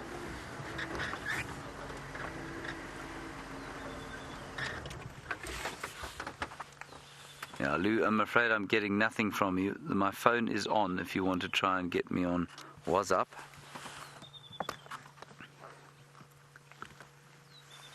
So everyone, we do have some problems. So we have a message from Louise concurring that this is Shivambalana, who I have not seen before. That's really awesome. So that's Shivambalana, new leopard for me. 3-2 spot pattern. That's quite an unusual spot pattern. 3-2 spot pattern. 3 on the left, 2 on the right. That's fantastic.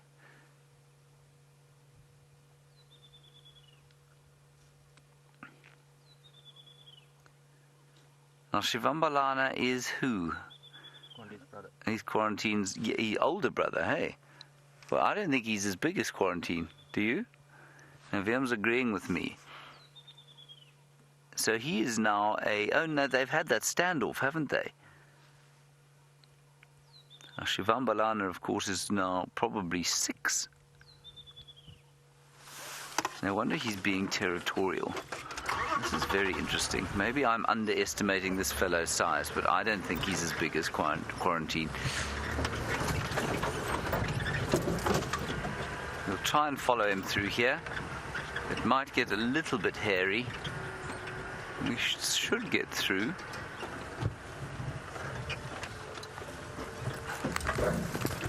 Yes, that was pretty easy. Okay, Louise is now communicating via means of WhatsApp. That's quite amazing that we're able to do that, but we cannot get a radio signal. Something tells me that's not quite right. Something is amiss. Right. Okay, while we're following through here, we're going to link across to Byron and see what's happening with the lions, and we'll see you when he settles.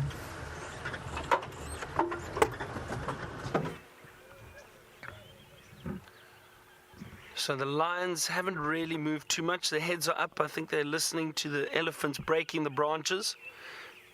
But what a great morning. A leopard, that's fantastic. And a new one for James by the sounds of things. I'm very jealous. For some reason, the leopards are avoiding me. And James on his first morning back gets to see a leopard. Now, I think that's just unfair.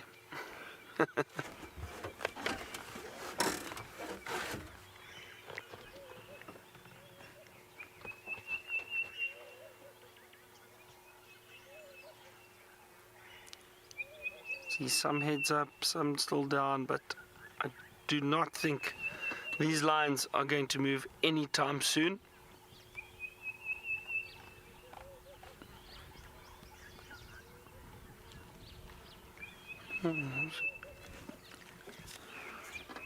Just one interesting little bird. Let me see if it did sit down or sit on a branch somewhere.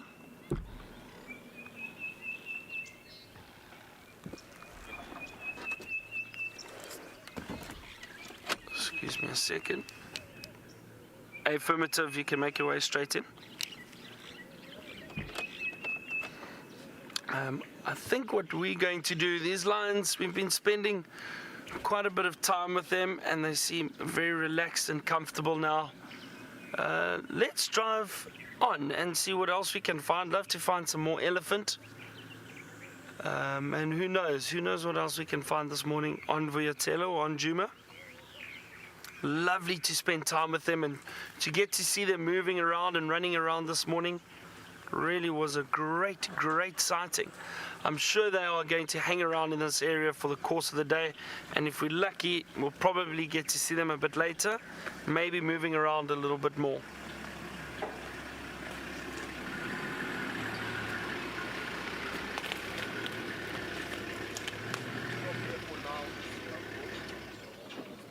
Yeah, you can see they don't look like they want to move anytime soon. And as I said, the wonderful thing is it's actually cooled down quite a bit. This cloud cover's come over and it really has kept the temperature very cool, which is lovely.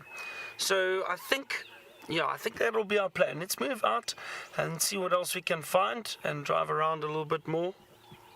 I think with this cool weather, we might bump into a few other animals moving around still.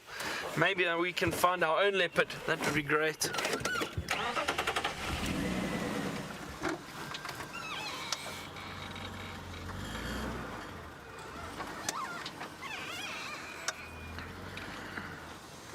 Birds calling is a beautiful orange-breasted bird, orange-breasted bush shrike, which was calling. Oh, hang on. Here we go. Here's another male and female. Here's the other male and female. Right here. Okay, so remember I said that there was definitely the other male in this area. They've actually walked around behind us while we've been sitting there. And they've just come and lay down here. So not far from the pride. And they're also resting. Okay, so they're all together now, which is wonderful. That's really great. Okay, we're going to continue moving out though. We did have a lovely view of these lions this morning too. James has managed to stay with that leopard. Let's head to him and see what it is up to. Sorry. Okay. You're right. Yes. He's there. To the left of us.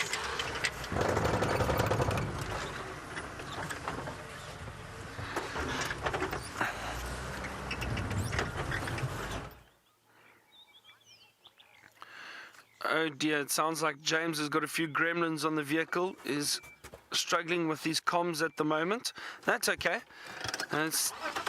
Stick with us. We're going to carry on and see what else we can find. And I'm sure we'll try and get that technical issue sorted out very quickly. Just watch out here, Brian. Some branches that we need to try and get through. All right, there we go. These lions have made it difficult to get out of here now. Yeah, just like yesterday, we drove through some thick bush to find these lions. Got to dodge tree stumps and branches. But that's what a safari is all about. If you want to get to see these animals, you do have to go into some tricky areas. It's not always easy. There we go, we're out.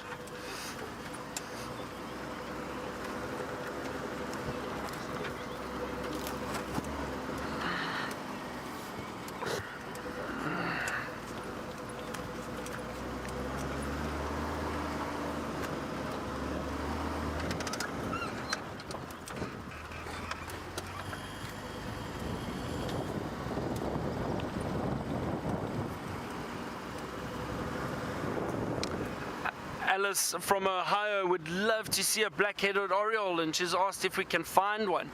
I'll try my best, Alice. Let's see. We did have a lovely view yesterday morning. We got to see one.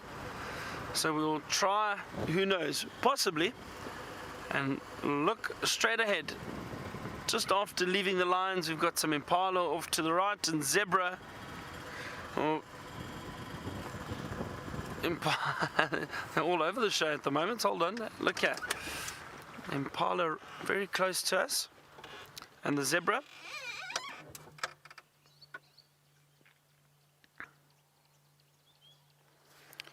So not too far from the lions, but I think they're safe for now. Those lions are very, very content and very happy with resting there. So I don't think they are in any danger at the moment.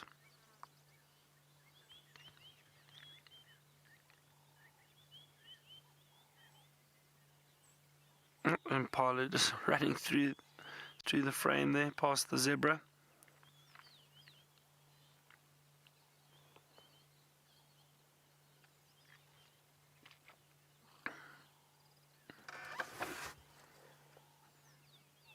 Animals all starting to look healthy again. It'll still take a bit of time, but they're looking in good condition. There's slowly but surely more food beginning to grow because of the rain that we had not so long ago. So that's lovely. Good to have these green grass shoots coming out and these animals being able to feed on them.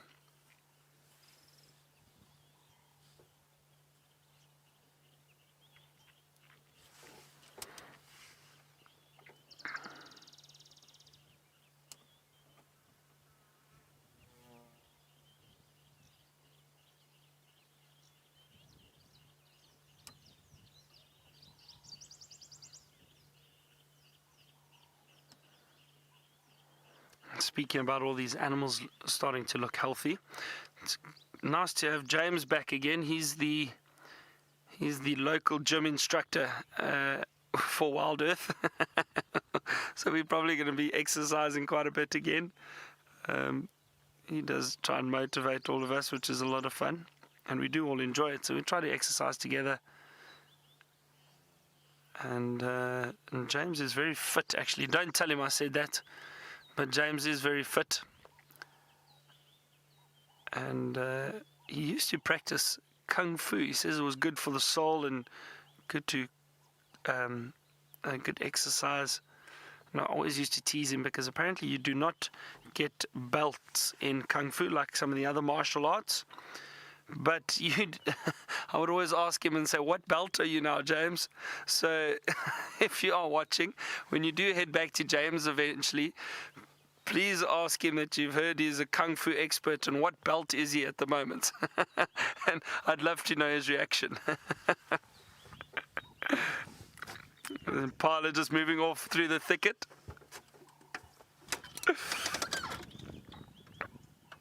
And there you go, the zebra.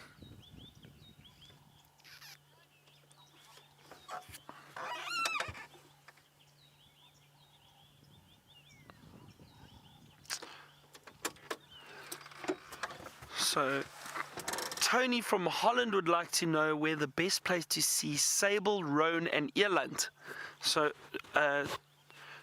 Tony, we do get to see those antelope in the greater Kruger, but they are very rare and you don't often see them, and not really in the same area. Usually, it's right up in the northern Kruger. I do know, however, there's a game reserve in the Kalahari called Tswalu, and Tswalu, it's spelled Tswalu, and Tswalu is probably the best place to see those antelope. They are all there and you see them regularly. So sable, roan and eland are all found in that area. I actually was on a safari there recently with guests and we got to see all those antelope. It sounds like James has got that leopard again and the comms might be a bit better. So go ahead and see what it's up to. We're live. Hello everybody. We're here in the Cheetah Plains with Shivambalana, and I'm sorry about our comms issues. We will sort them out eventually. He's stalking towards the Mala Mala boundary where there are some buffalo drinking at a pan. I think it's highly unlikely that he will try and eat one of them, but I'm just going to get round the front of him again. This is a wonderful sighting of a brand new leopard for me. I know many of you have seen him before. Please excuse my phone. It's the only way I can talk to Louise at the moment. So we're just going to leave it right there on the top of the dashboard so that she might communicate with me if you have any questions or comments, especially those of you who have a little bit of experience of this fellow. Just get a little bit around the front here. Give him a nice opportunity to film him.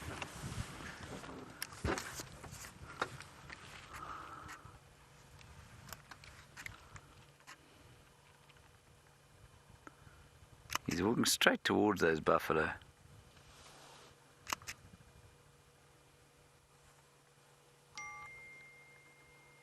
That was a message coming through, everyone. Michael, you say Shivambalana has a 2-2 spot pattern. You see, I think that could well be him. The three that I did see, one is almost completely indistinct. So, yeah, I still think it is Shivambalana.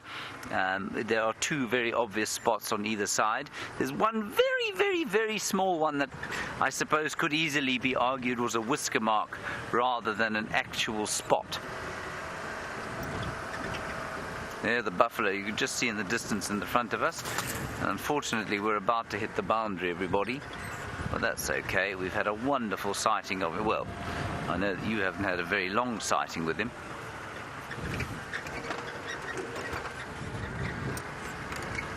He might come down to this water here to drink, so let's take a chance. See if he doesn't.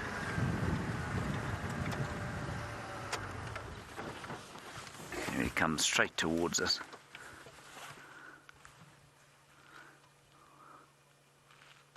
He's just checking the road. You see, he's been very well brought up, obviously, by the Queen to look left and right before he crosses the road.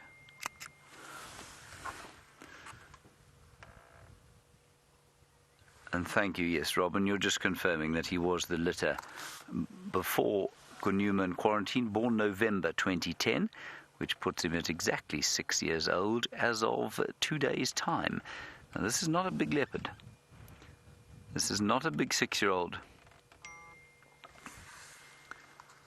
Go on, have a drink.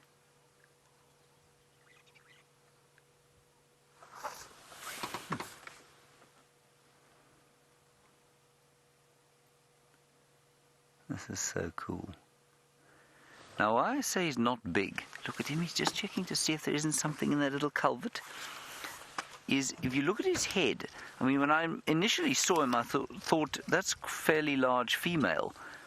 And his head, he's got no dewlap, which means that that flap of skin underneath his chin is still quite firm, which is unusual for a male of 6. But it's his father Mvula. I think his father is Mvula. Mvula doesn't have much of a dewlap either. And Mvula also isn't very large.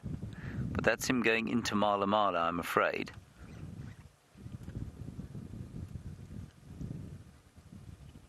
Shame there was a Mala Mala ranger here just fairly recently, and he was looking about as desperate as we were.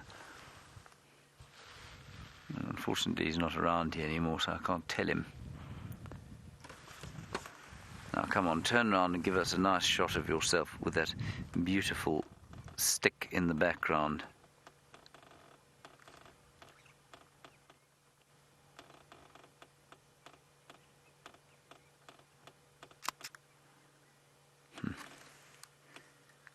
Isn't he lovely?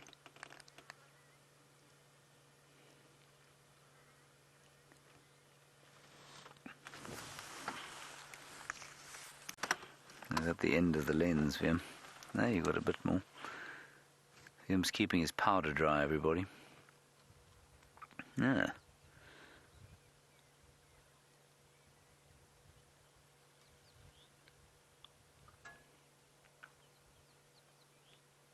It's all got quite big feet, you know. So he'll do a bit more growing, he'll fill out a bit, he'll probably reach his maximum mass at about 7, so only in about a year's time. But I mean, I would call him the territorial male here, probably heading east into Kruger, north into Nkoro, but quite a long way east into Kruger, and of course he's next to Tingana's territory. And I guess this would be the far eastern regions of Tingana's territory. Lacey, you want to know if he has sired cubs before. I don't know for sure, and I don't know that anyone could know for sure, because his territory now covers, I suppose, the eastern fringes of, interestingly, Nkanyeni's territory, I don't know who the father of her cubs is. I don't think it's this fellow. I think it's Tingana as well. If it isn't Tingana, it's most likely him. But they do start breeding around about this time, Lacey. As soon as they become territorial, they will start breeding. But because his territory, I think, extends quite a long way, probably south into Mala Mala and east into the Kruger, there could well be female leopards that he has covered there that we don't know about. But he's certainly being very territorial now. He's marking his territory.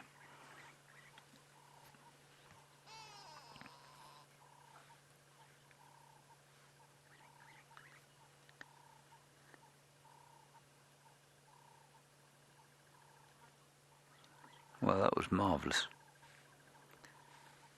Very nice. Well, what we'll do now, I think, is probably head back towards Djuma along the southern boundary of Mala Mala and just see if maybe Nkanyeni and Quarantine are somewhere around here. Very cool indeed. That will also, of course, give us some more radio communications. There we go. We have nothing further from Louise Pavid at this stage. Good. That was a nice surprise, wasn't it, Viam? Yes. Liam actually spoke there, everybody, which means that he's deeply excited.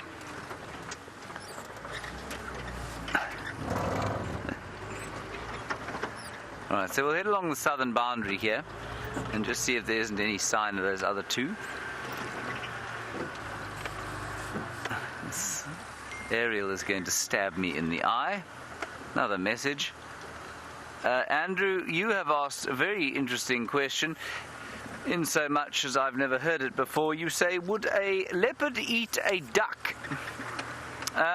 Andrew, a leopard would definitely eat a duck. There aren't a lot of ducks in this particular vicinity, but they would certainly eat one if they could catch one, yes. Leopards have what we call a very Catholic diet, which doesn't mean that they take communion once a week. What it means is that they'll eat basically anything they can catch. They eat fish, they eat medium antelope, they've been recorded killing giraffe, they've been recorded eating termites, frogs, you name it. If it's made of meat, they will eat it. They'll eat rotting flesh, they'll eat fresh flesh. Some wonderful images I saw recently on a trailer of a soon-to-be live Nat Geo production of leopard actually killing enormous catfish. It's amazing stuff. Right. Viewers desperate to know what kung fu belt you are. Byron told them to ask you.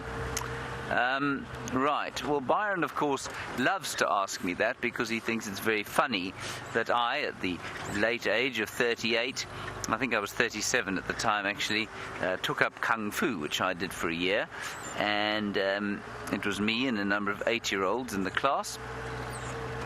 And he loves asking what belt I was because, of course, in Kung Fu you don't get belts. You move from different levels as you do in all the martial arts, but we didn't have belts out here. And so he thinks it's very, very funny to ask me regularly because I used to get so irritated by being asked that question. Suffice it to say that I was not exactly, I wouldn't describe myself as having achieved the levels that Bruce Lee did, for example, or Jackie Chan, both of whom were excellent practitioners of Kung Fu. I shall punch Byron in the face when I see him next. You see that, Vim? That's cool. It's like a panda bear. Just like the panda bear, exactly, yes.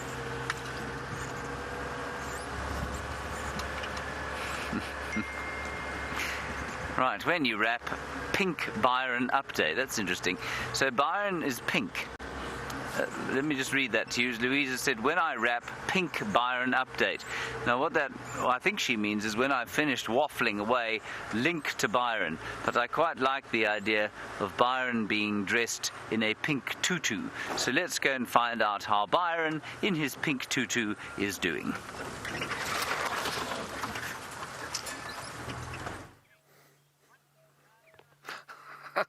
James, I don't have a pink tutu.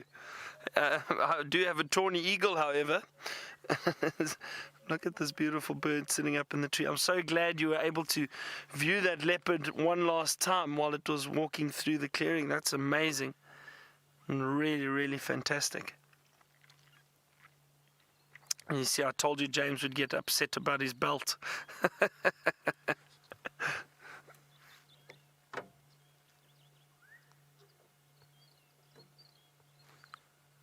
It's nice to see these birds of prey around. We've been fortunate. The other day we saw that beautiful martial eagle, which was really, really spectacular. It's my favorite bird. I'm so glad we got to see it.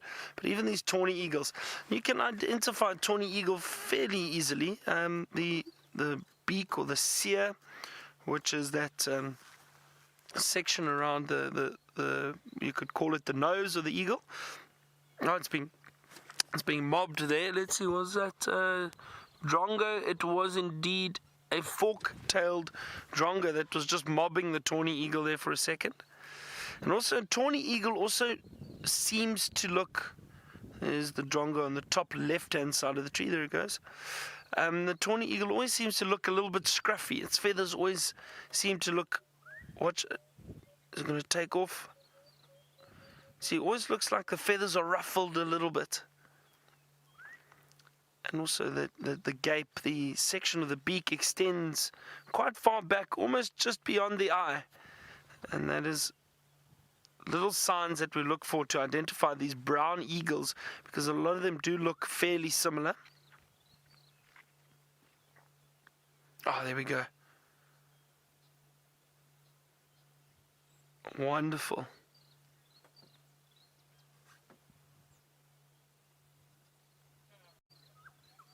That's amazing. And again, Brian with his bird filming, just incredible.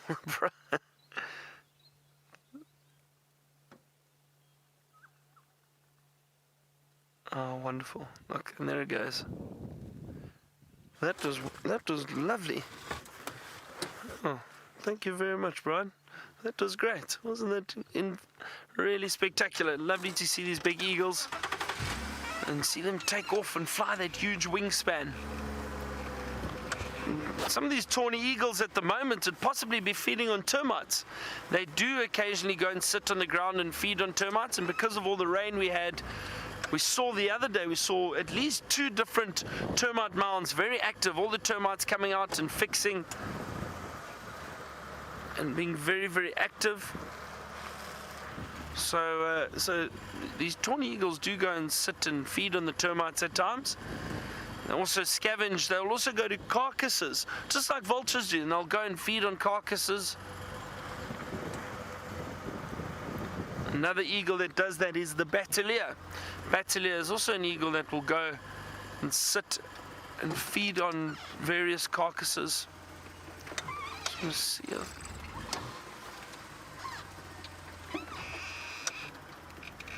Thought I saw a nice big dung beetle for you, but I didn't, unfortunately.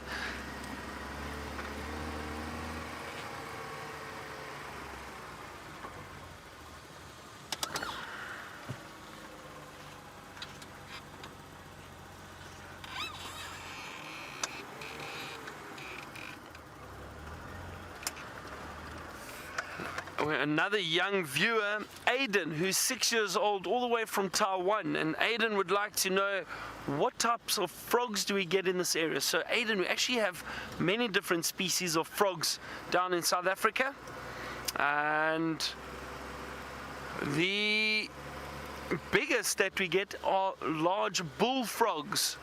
And those are really, really large frogs, and I've never seen one in the wild though, but we do get them in certain areas, certain times of year, especially when we get a lot of rain. You get these big bullfrogs coming out. We also have tiny little frogs that are about this size called painted reed frogs. And these painted reed frogs have got beautiful colors on them, very loud calls. We've got those. We've got banded rubber frogs, which are slightly poisonous. They're black and red. Also not very big, but black and red, quite poisonous. We also have another little frog. One of my favorites is called a bubbling casina. And the bubbling casina has this wonderful call. It sounds like little bubbles popping. I actually can't make that sound. Oh, hang on. Brian has got something here that he'd like to share with us. Ah, there we go. Listen to this, everyone. Now, these are frog calls, Aidan, that we can hear. So can you hear what sounds like bubbles popping there for a second? There, that. Those are the little bubbling casinas. This very high-pitched sound that you can hear. Those are the painted reed frogs. Brian had a recording and he obviously saw firefly as it flew while listening to the frogs.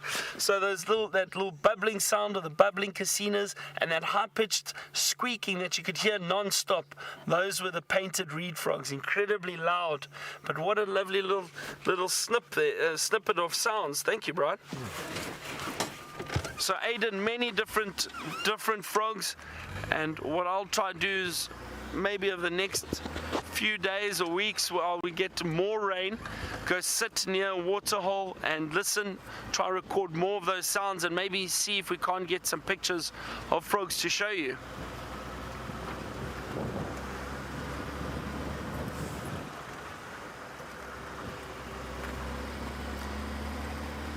The sun seems to be peeking out.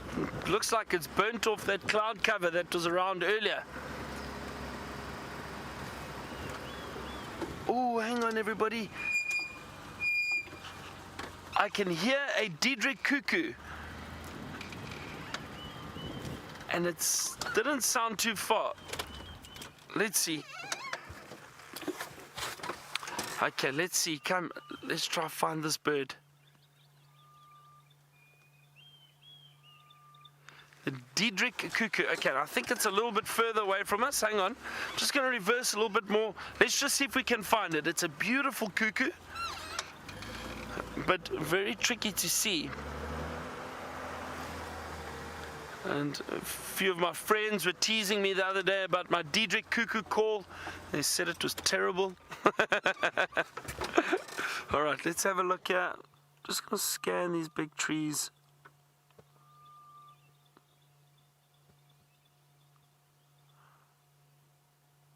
And it has stopped calling, so I can't hear which direction it was in now again. But let's just wait here for a second or two.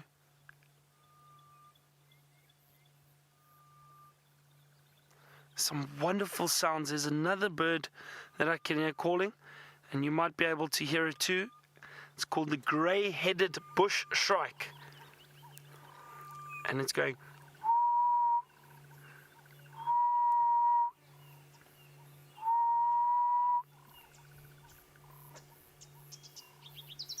It's now stopped, but I'm sure you all got to hear that.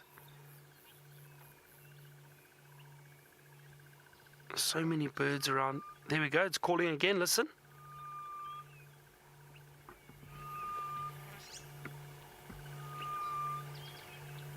Can you all hear that?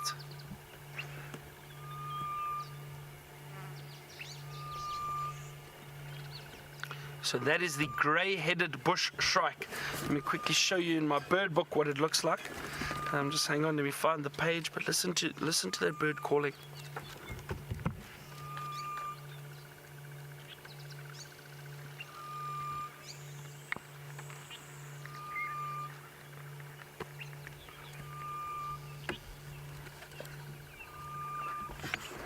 Wonderful sound, and sometimes those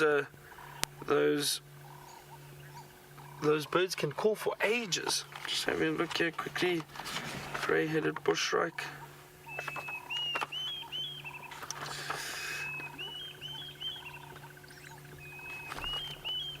Alright, I've got it here for you, everyone. Have a look at this beautiful bird. And that Diedrich cuckoo is calling again. Okay, so the grey-headed bushshrike is this beautiful one down here. Look at that, beautiful colors. The bird book doesn't do it any justice, but it's got this beautiful greenish back, yellow underparts, a slightly rufous to reddish brown coloration on the chest, and that grey head, that very prominent grey head. And interestingly, in Afrikaans, which is one of the local dialects here, which stems from Dutch origin, and Afrikaans, we call that bird the spookvoël. And spookvoël directly translated means the ghost bird. And I think it's because of that call, that. And for some reason, they probably thought, well, it sounds like a ghost would sound like a haunting woo, woo. And that's that grey-headed bushshrike, the spookvoël. Lovely to hear it. Can't see it. I think it's down in the thicket there somewhere. But lovely to hear these birds. The Diedrich cuckoo flew off. Can't hear or can't see where that went, but it did move further away from us. Let's have a look again.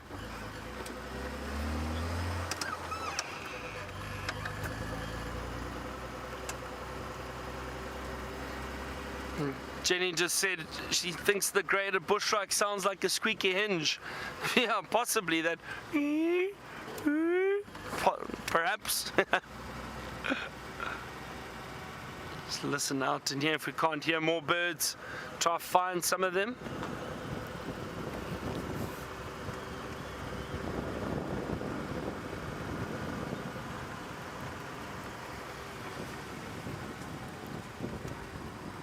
Can hear those cuckoos again.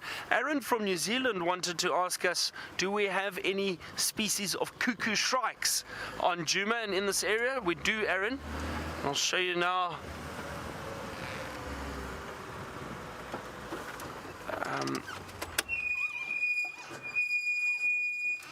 The brakes this morning sound almost like bird calls. I'll show you exactly which cuckoo shrikes we get here. The only one I've really seen in this area, Aaron, are the black cuckoo shrikes. Let me just find in the book.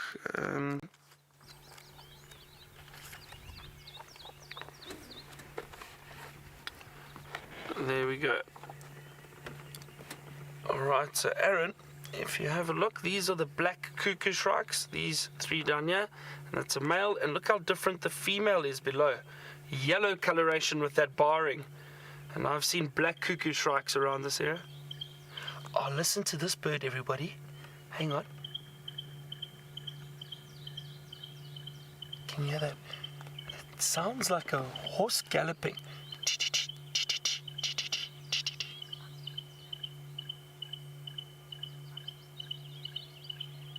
Can you hear that?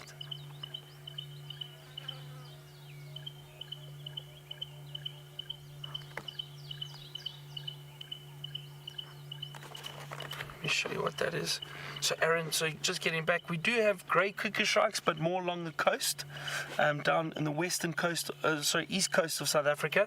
The other one we might get up here is the white-breasted cuckoo shrike. Sorry, let me just put it back here. The white-breasted cuckoo shrike, that one over there. I've not seen that before. So, but it's a possibility they do occur around here, but I've never seen them.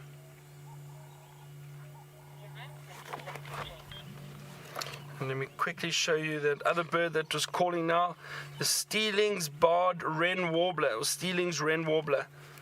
I'll show you that one. And that's this little bird at the bottom here. It's Steeling's wren warbler.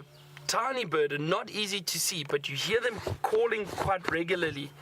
And they've got this call which sounds almost like, the best way to describe it is like a galloping horse.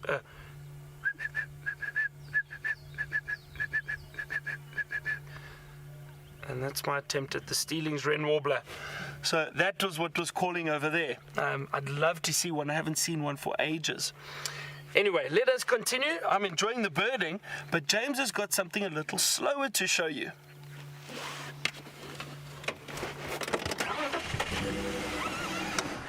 Right, sorry, we have a tortoise here, everybody. We did have a tortoise, and now there's a car coming.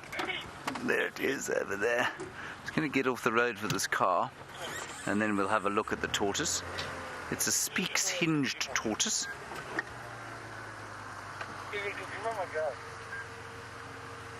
Oof. He nearly hit it. Okay, well, there it is. Speaks-hinged tortoise. I'm not going to get off the car. I did get off to try. In fact, I'm the reason it has stones on its back. One small stone. I was lying on the ground next to it. But unfortunately, VM couldn't copy Louise, so he couldn't come live, so I had to get back in the car. And now the tortoise has got stones on his back, and he's very cross. But you can see his hinge quite clearly. There it is, at the back. That sort of crack in the carapace. And he would have come out of a termite mound after the last rains and will be looking for a mate, perhaps. Yeah, he's got his one stone off at least. It looks like he's carrying a heavy load there. I was just trying to sort of disguise him slightly, everybody. He was standing in the middle of the road.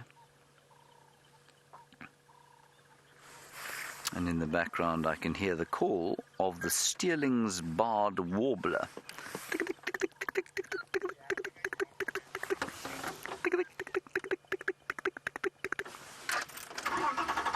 Let's carry on. We're on the Cheetah Plains driveway, so we're heading back towards Djuma now. Yes, and I think this cloud is going to burn off.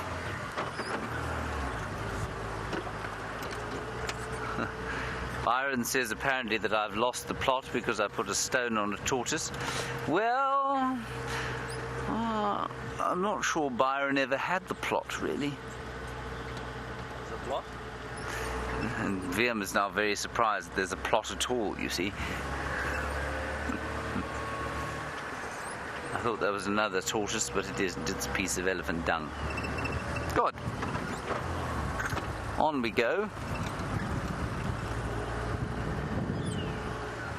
Some magpie shrikes calling.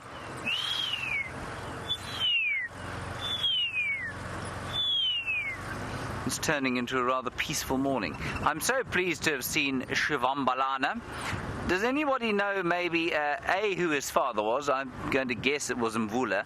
And B, why it is that he is called emerald spotted wood dove. I don't really understand why you would call a leopard emerald spotted wood dove. That's what Shivambalana means.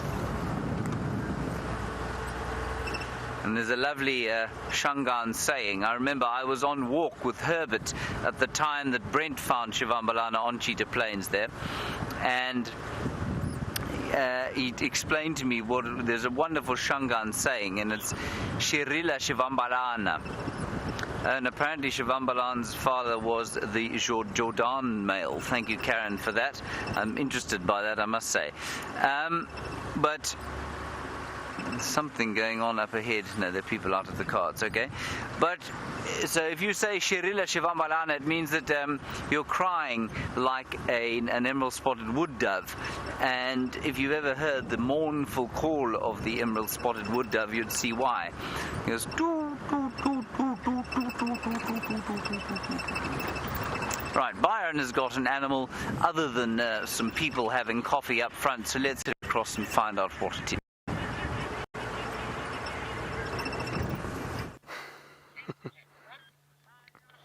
We've got a little warthog.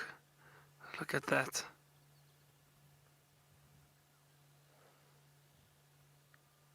I think I'm going to have some stern words with James. Putting stones on tortoises. It's naughty, James.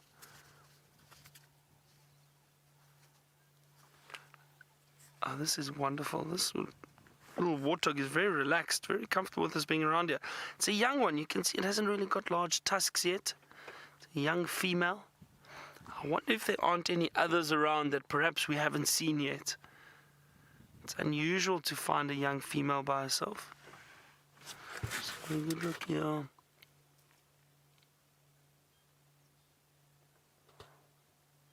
You can see that long white hair on the side of her face, and that's to deter predators. It looks like she's actually got very large tusks if they do look quickly, and that is one of the defense mechanisms, obviously those tusks, but you can see she's got very small tusks at the moment, but with that long white hair it looks like she may have really sharp, bigger tusks. So predators usually think twice about hunting these warthogs because they are powerful and they can do some serious damage with those sharp tusks.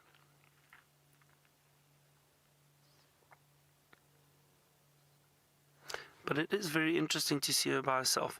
And have a look at how she's feeding. Getting that snout and that mouth right down to the ground. They feed on very specific grass shoots and roots. So all this little greenery that we've got coming through at the moment is perfect for the warthog. And they love feeding on all of this grass. Interestingly enough too, the warthog are indicator species, which means they will show us or indicate if there is something going on. And what they indicate is drought. In times of a serious drought where you've got no food left, the warthog are one of the first animals to start dying. This warthog actually looks in good condition, and it's because of all that green grass that has come through over the last 2 weeks or so. So if your warthog population is healthy, generally the rest of the animals will survive. They'll lose condition, but one of the animals to die first in a drought is a warthog. Oh, that's interesting.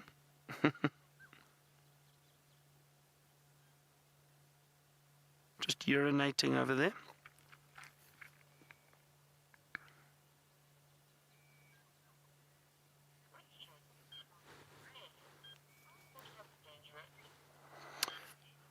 Ray wants to know, are warthogs dangerous? Ray, I wouldn't consider them to be dangerous. I mean, if I had to jump out now, that warthog would run a mile, and they'd be very, very skittish and nervous of us. But what happens, and let me see if I can find a termite mound. Let's have a look over here quickly, Ray. Let's leave that warthog. She's moving off. Lovely to see her though. But I want to explain something quickly, Ray. Give you an idea of why I say they're not necessarily dangerous, but potentially can be. So if we have a look at this termite mound, just over here, let me jump out quickly for a second. Now, Ray, what happens is the warthogs, they burrow in these termite mounds, abandoned termite mounds. They use them as den sites or places to rest and sleep. So they'll go down in the evenings. Now, if I have to have a walk over here, so there is actually a hole on the side of the termite mound. You can't see it from the angle, it's just on this side. I'm just going to have a quick little look here. Yeah. So when you're walking through the bush, if you come across a termite mound like this, you never actually walk in front of the hole. And the reason for that is because what the warthog do is they actually reverse back into the burrow so that those sharp tusks are sticking out. And what happens is if they feel threatened, if they come across or hear anything threatening around the front of the burrow, all they do is they shoot out. So because they've reversed in, they're able to come out very quickly. Now you can imagine if I'm walking here and this warthog comes straight out the burrow, they'll easily break your legs. They are so powerful. And with those sharp tusks, they'll cause a lot of damage. So always, when you're walking through the bush, never walk in front of a termite mound, or not a termite mound, but a burrow. Any burrow, because you never know what's in there, and if there's a warthog in there, you can do some serious damage. And as I say that, I'm going to head back to the vehicle because I see some buffalo staring at me. They've just wandered through the bush. We'll show you them now. And there they are. So you've always got to be aware when walking around. Even when we jump out the vehicles here, just have to look very carefully. One or two things are snorting at me around here, and I think there's a zebra up ahead. Have a look straight down the road. The zebra are alarm calling at me. Just gave a little snort. Let me jump on.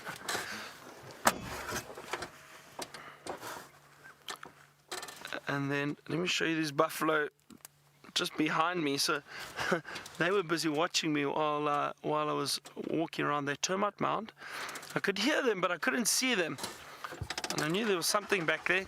And that's, you know, one of the things you need to realize when you're walking through the bush, tracking animals, you don't always just rely on your eyesight.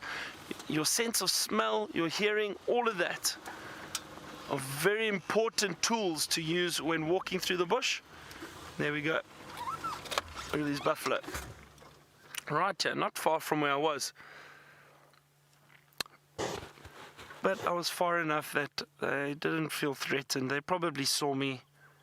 They stopped and had a look, and now they're comfortable again because I got back on the vehicle. And with most animals, as long as they don't feel threatened, if they see you and you've got a decent amount of distance between you and them, then they're comfortable, then they'll carry on moving on. Usually, most of these animals will choose to move away anyway because they are, at the end of the day, they are more afraid of us than we are of them. But in saying that, we do have to be careful, and if they do feel threatened at any stage, they will protect themselves and they will charge. So we are always very, very careful.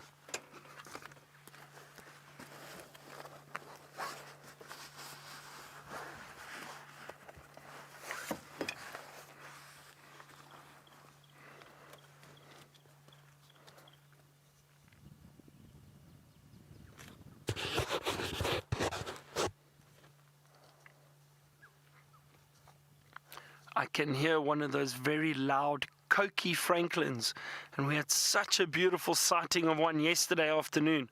I hope most of you got to see that, but that was one of the highlights because you don't always see them. You can hear them, but they are well camouflaged and very shy birds. They tend to run around on the ground in the thickets. It's not always easy to see them. I can hear one calling. It's probably just a bit too far for you to hear, but they are very, very loud. There come these buffalo. These look like some females. Their horns are much thinner than the big males. The males get that very large boss, that middle section of horn. And these are just a group of females, small group of females. It's interesting. Usually the females move around in big herds. So I can only assume what's happened is maybe this herd or this group have just split up from the herd.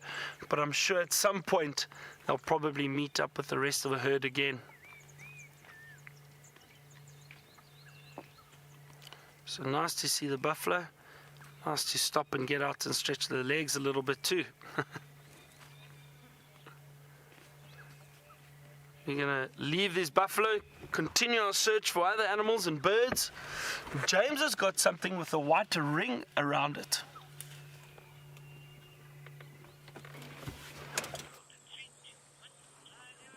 Byron is telling you a gross and foul and contemptible untruth, everybody. There is an impala, but there is a waterbuck as well.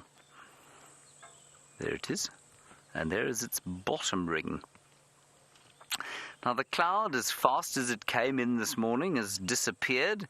We are now staring down the barrel of our 100-degree day, which makes me quite nervous. I'm quite pleased the final control is air-conditioned and very close to the camp. And that impala just continuing the tradition by going to the loo in front of me as soon as possible. Well done. Now, of course, we're getting to the time, everybody. I would say in a week or two we need to have a guess now. Everybody needs to have a guess as to when we are going to see our first baby tiny little impala lamb. But these females are now starting to look rather heavy. The ewes. I'm going to go with my brother's birthday, the 7th of November. What do you think, Wiem? For father's? Yes. The 7th would be early, but I'm going to go for it anyway. All right, Viem's going for the 20th. We'll get Byron to have a guess. I think the 20th is probably more likely, but I'm still going to stick with with the 7th. There's another cuckoo. There's our 5th cuckoo of the day. That was the class's cuckoo going, Makey, makey. Have you had enough of these antelope, Vim? Okay, let's go. Wendy's starting to give more uphill, I'm afraid. Vim says she was fine until I sat down in her. Oh well. Ooh, it was a pygmy kingfisher. Did you see that? Little missile of blue and copper went into the bush there. Very high speed. And of course the woodland kingfisher, which came back on the 16th of November last year. And you will note is not back yet. Many of you thought it would come back in October. Well, you've got 2 days left.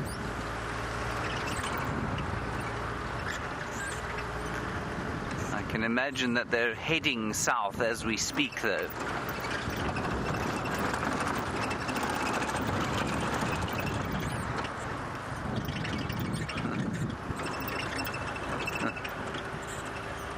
Hello, Lynn. In Ontario, you say you were looking for synonyms for recalcitrant, which basically means unmanageable and sort of not particularly poorly behaved. And you say, what about willful, Wendy? Well, I do like the alliteration, but it kind of gives the impression of kudu.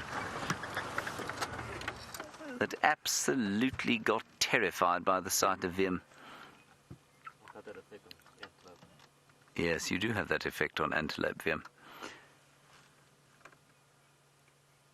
He's a young bull, probably about 4 or 5 years old.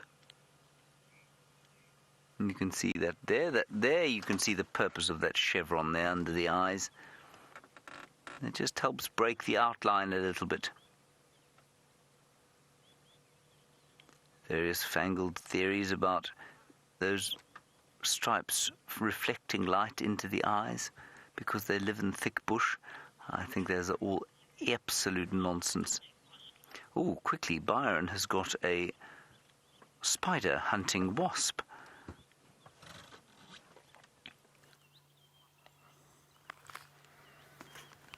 Yes, indeed a spider hunting wasp. Look at that, everyone. That is fascinating. Just spotted it flying around and it landed on this little shrub very close to us. And you hear them often, but it's difficult for us to show them to you because they do fly very quickly. And these are incredible little creatures.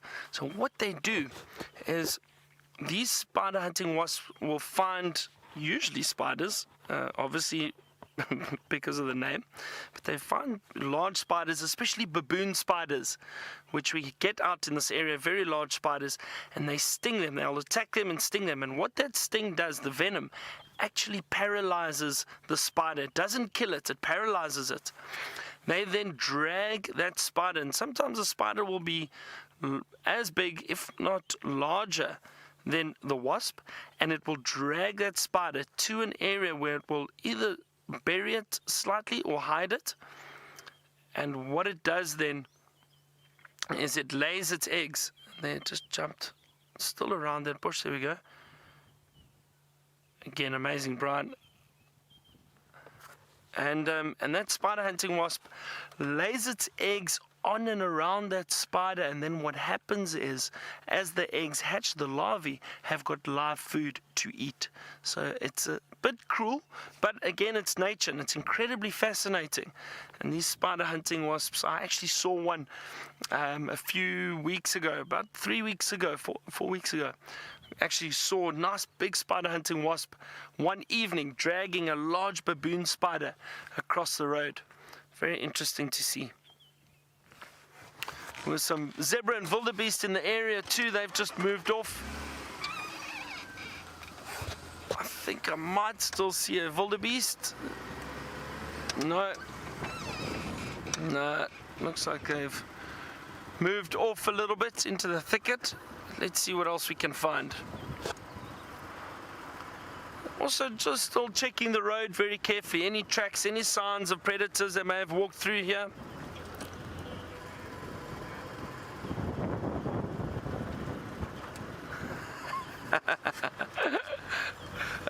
Dana has asked if we hire Byron or if you hire me as a guide, do I charge extra for my bird imitations? Dana, for you I'll do them for free, don't worry.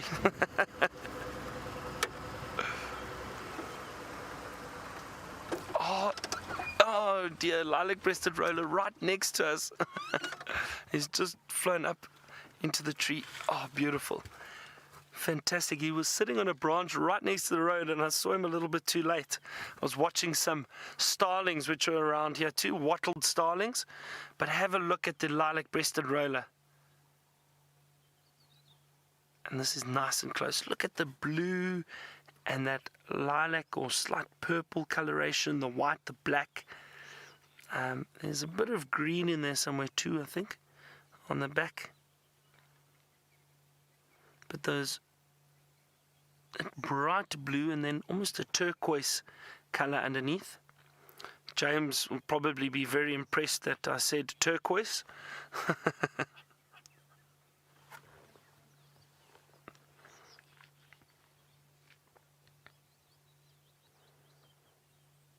So those of you who don't know, James actually trained me when I started guiding.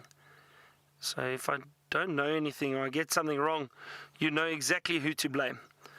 And so I've known James for many years, and we've become good friends. So it's so wonderful to be able to guide with him again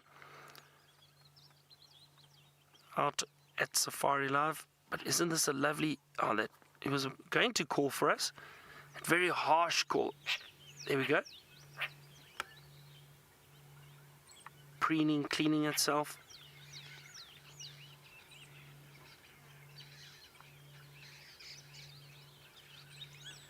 Oh, look at that blue. Wow. How vibrant is that? That is incredible. Sunning the wings a little bit. That's interesting.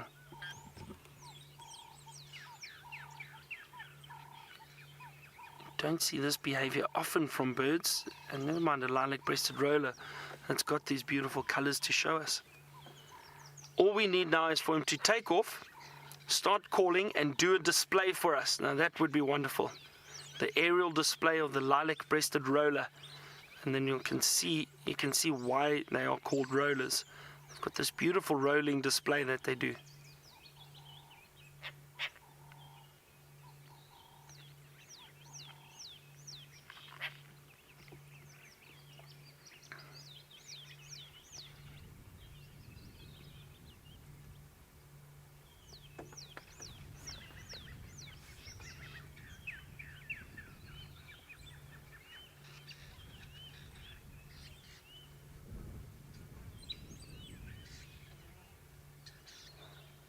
It's nice just sitting listening to the different birds. I'm just hoping this roller calls for us again.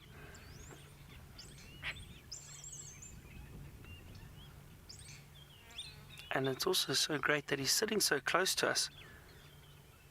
Just cleaning, preening himself. I mean, often these birds do tend to fly away quite quickly, so to sit and watch them closely. Look at that sharp beak of the roller. Isn't that incredible? Now, they generally feed on insects, but I once came across a lilac-breasted roller that had caught a little mouse. Isn't that amazing? And we watched it for about 5 minutes. It caught the mouse, and it managed to kill it. What it was doing was knocking it against a tree stump, killed the little mouse, and then tried to eat it. But it got it about halfway down and then realized its eyes were a bit too big for its beak, and it couldn't swallow the mouse. It was far too big for it, and so unfortunately it spat it out eventually. But it was very interesting to see. I'm sure something else then came to feed on it. Oh dear, oh dear. Good morning, James.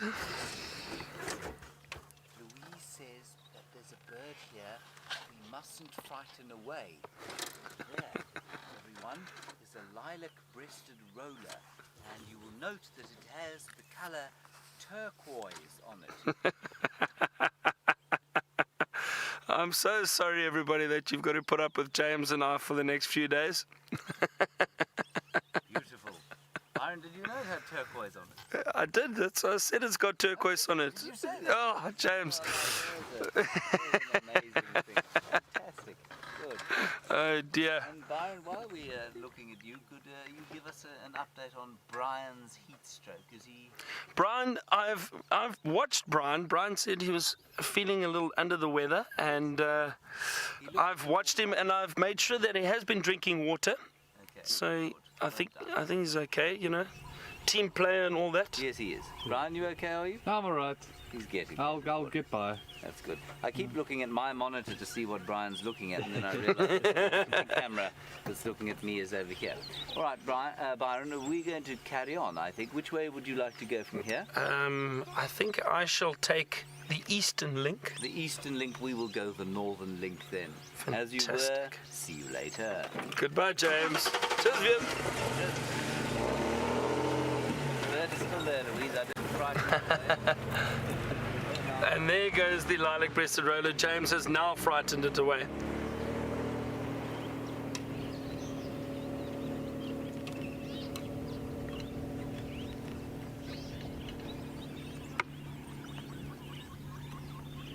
So Michelle would like to know how big, more or less, was that lilac-breasted roller. So if it was sitting in front of me, Michelle, probably be about that size. Yeah, probably about that. With the extent of the tail, I think the entire length of the bird probably about that size, with the tail. So, but the actual bird is only about that size. So not a very large bird. Lovely to see it. It's flown off now, so let's carry on.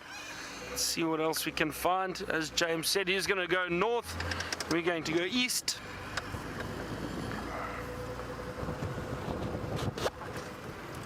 Alright, so while we're searching, you head back to James and see if he's got anything else for you to see.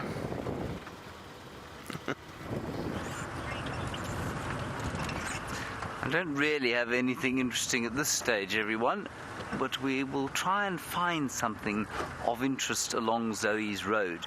We've come along here because Herbert had tracks, probably shadow, this morning around here, and so I just thought we'd do a quick turn down here before the end of the drive to see if perhaps she hadn't popped along into this vicinity. There's a lot more green than there was when I was here a week ago. There are dung beetles flying everywhere, which is always such a fun summer sort of thing. Dragonflies and innumerable beetles in my bed yesterday evening. And as I've said to a number of you before, of course, when a beetle lands on you and you're not used to it and you live in the city, you kind of flap about like this. And my sister, who was out from London for my birthday party, well, she moth landed on her the other day, and well, you would have sworn she'd been bitten by a very vicious scorpion. But once you get used to it, there are some impala, you start to embrace it. So you lie in your bed at night, you're unable to put any kind of covering on you because it's too hot, and the beetles crawl all over you, and it becomes a kind of pleasant sort of tickling sensation, which I'm sure to many of you would seem very distasteful indeed. But it's quite a nice way of getting to sleep on a hot summer's evening, the tickling of the various beetles. There's an impala.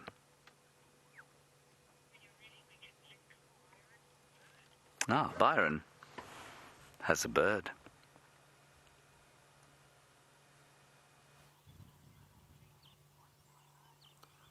I do indeed. It's a black-bellied bustard, everyone. Bustard spelt B-U-S-T-A-R-D, the bustard. And it's just hiding through there. We caught a glimpse of it moving through the thicket. They're very secretive birds. They usually, they are ground-dwelling birds, and you can see how well they blend into the foliage.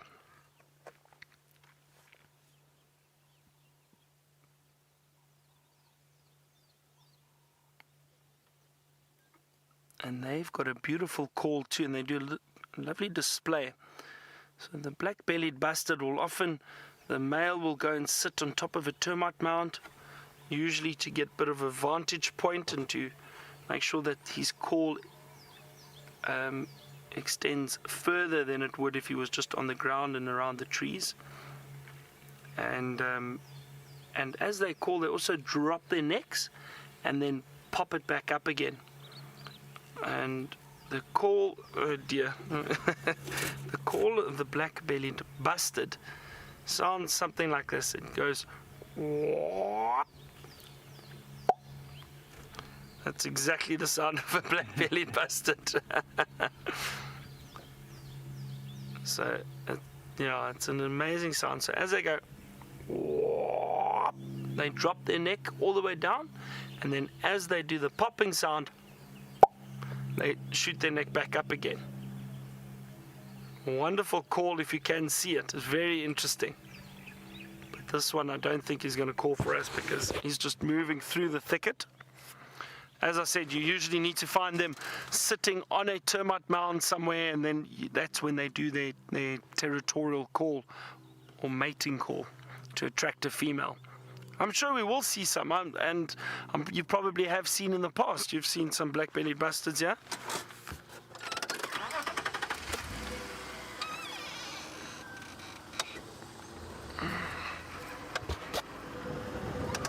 Nice surprise.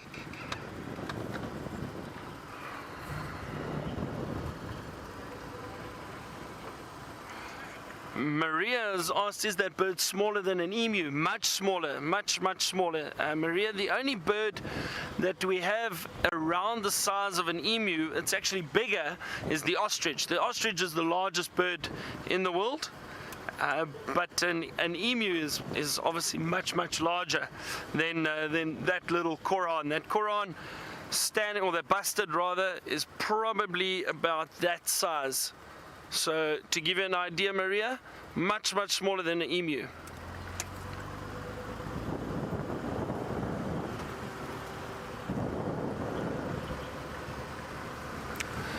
James has something really interesting he'd like to show you.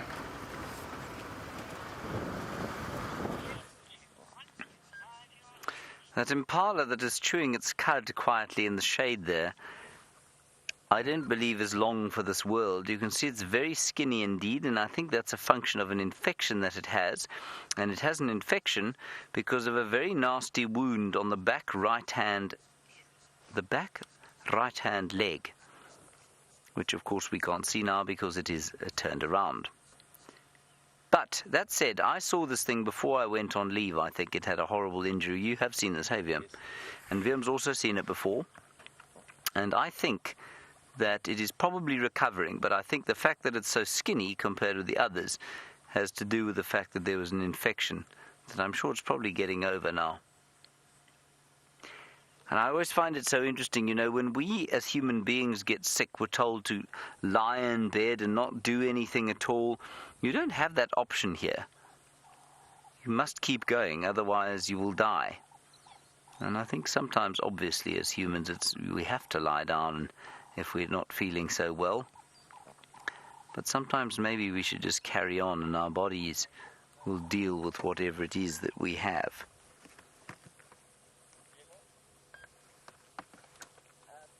Cool. I'll just try and sneak a little bit forward and see if we can't see that injury, because it's quite impressive.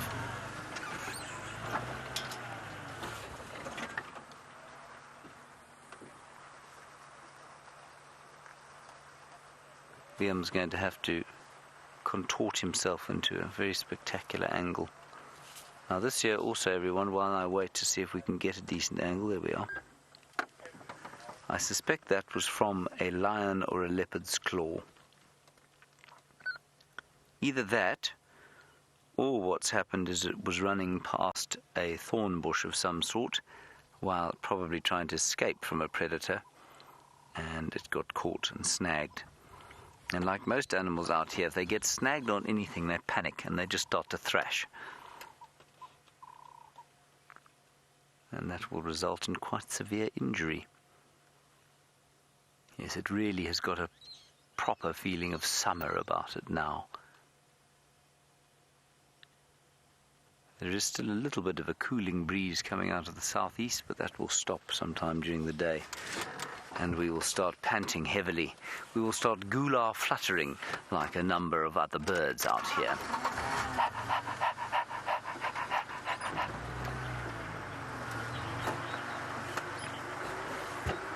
Now, everyone, remember, on the 1st of November, which is in 2 days' time, we will be changing to full summer time, which means we'll be starting the drive at 0500 in the morning, obviously, and finishing at 8, and then in the evening we'll move to 4 o'clock in the afternoon to 7 o'clock in the evening. So that's when the time change will happen on the 1st of November. There will be a blog going on out about it.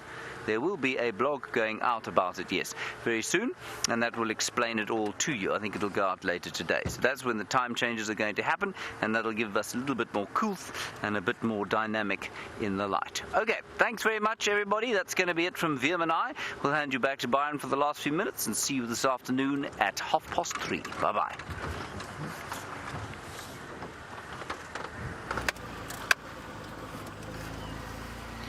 Thank you very much, James. Always great to have you out and drive with us. And Brian and I are still looking around for anything else just before we leave you. You never know. I mean, on safari you can bump into anything at any time.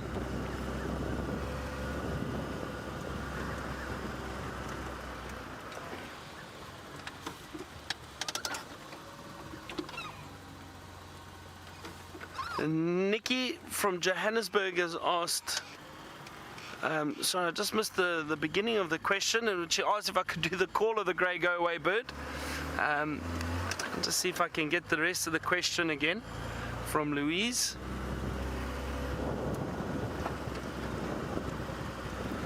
Nikki, the grey go-away bird is indeed the same as the grey lory. The old name was grey lory, and the new name has been grey go-away bird for some years, for some time now, for quite a few years.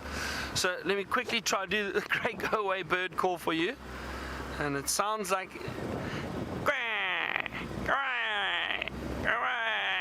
and that's kind of how it gets its name, grey go-away bird. I think some of you are doing this on purpose just to see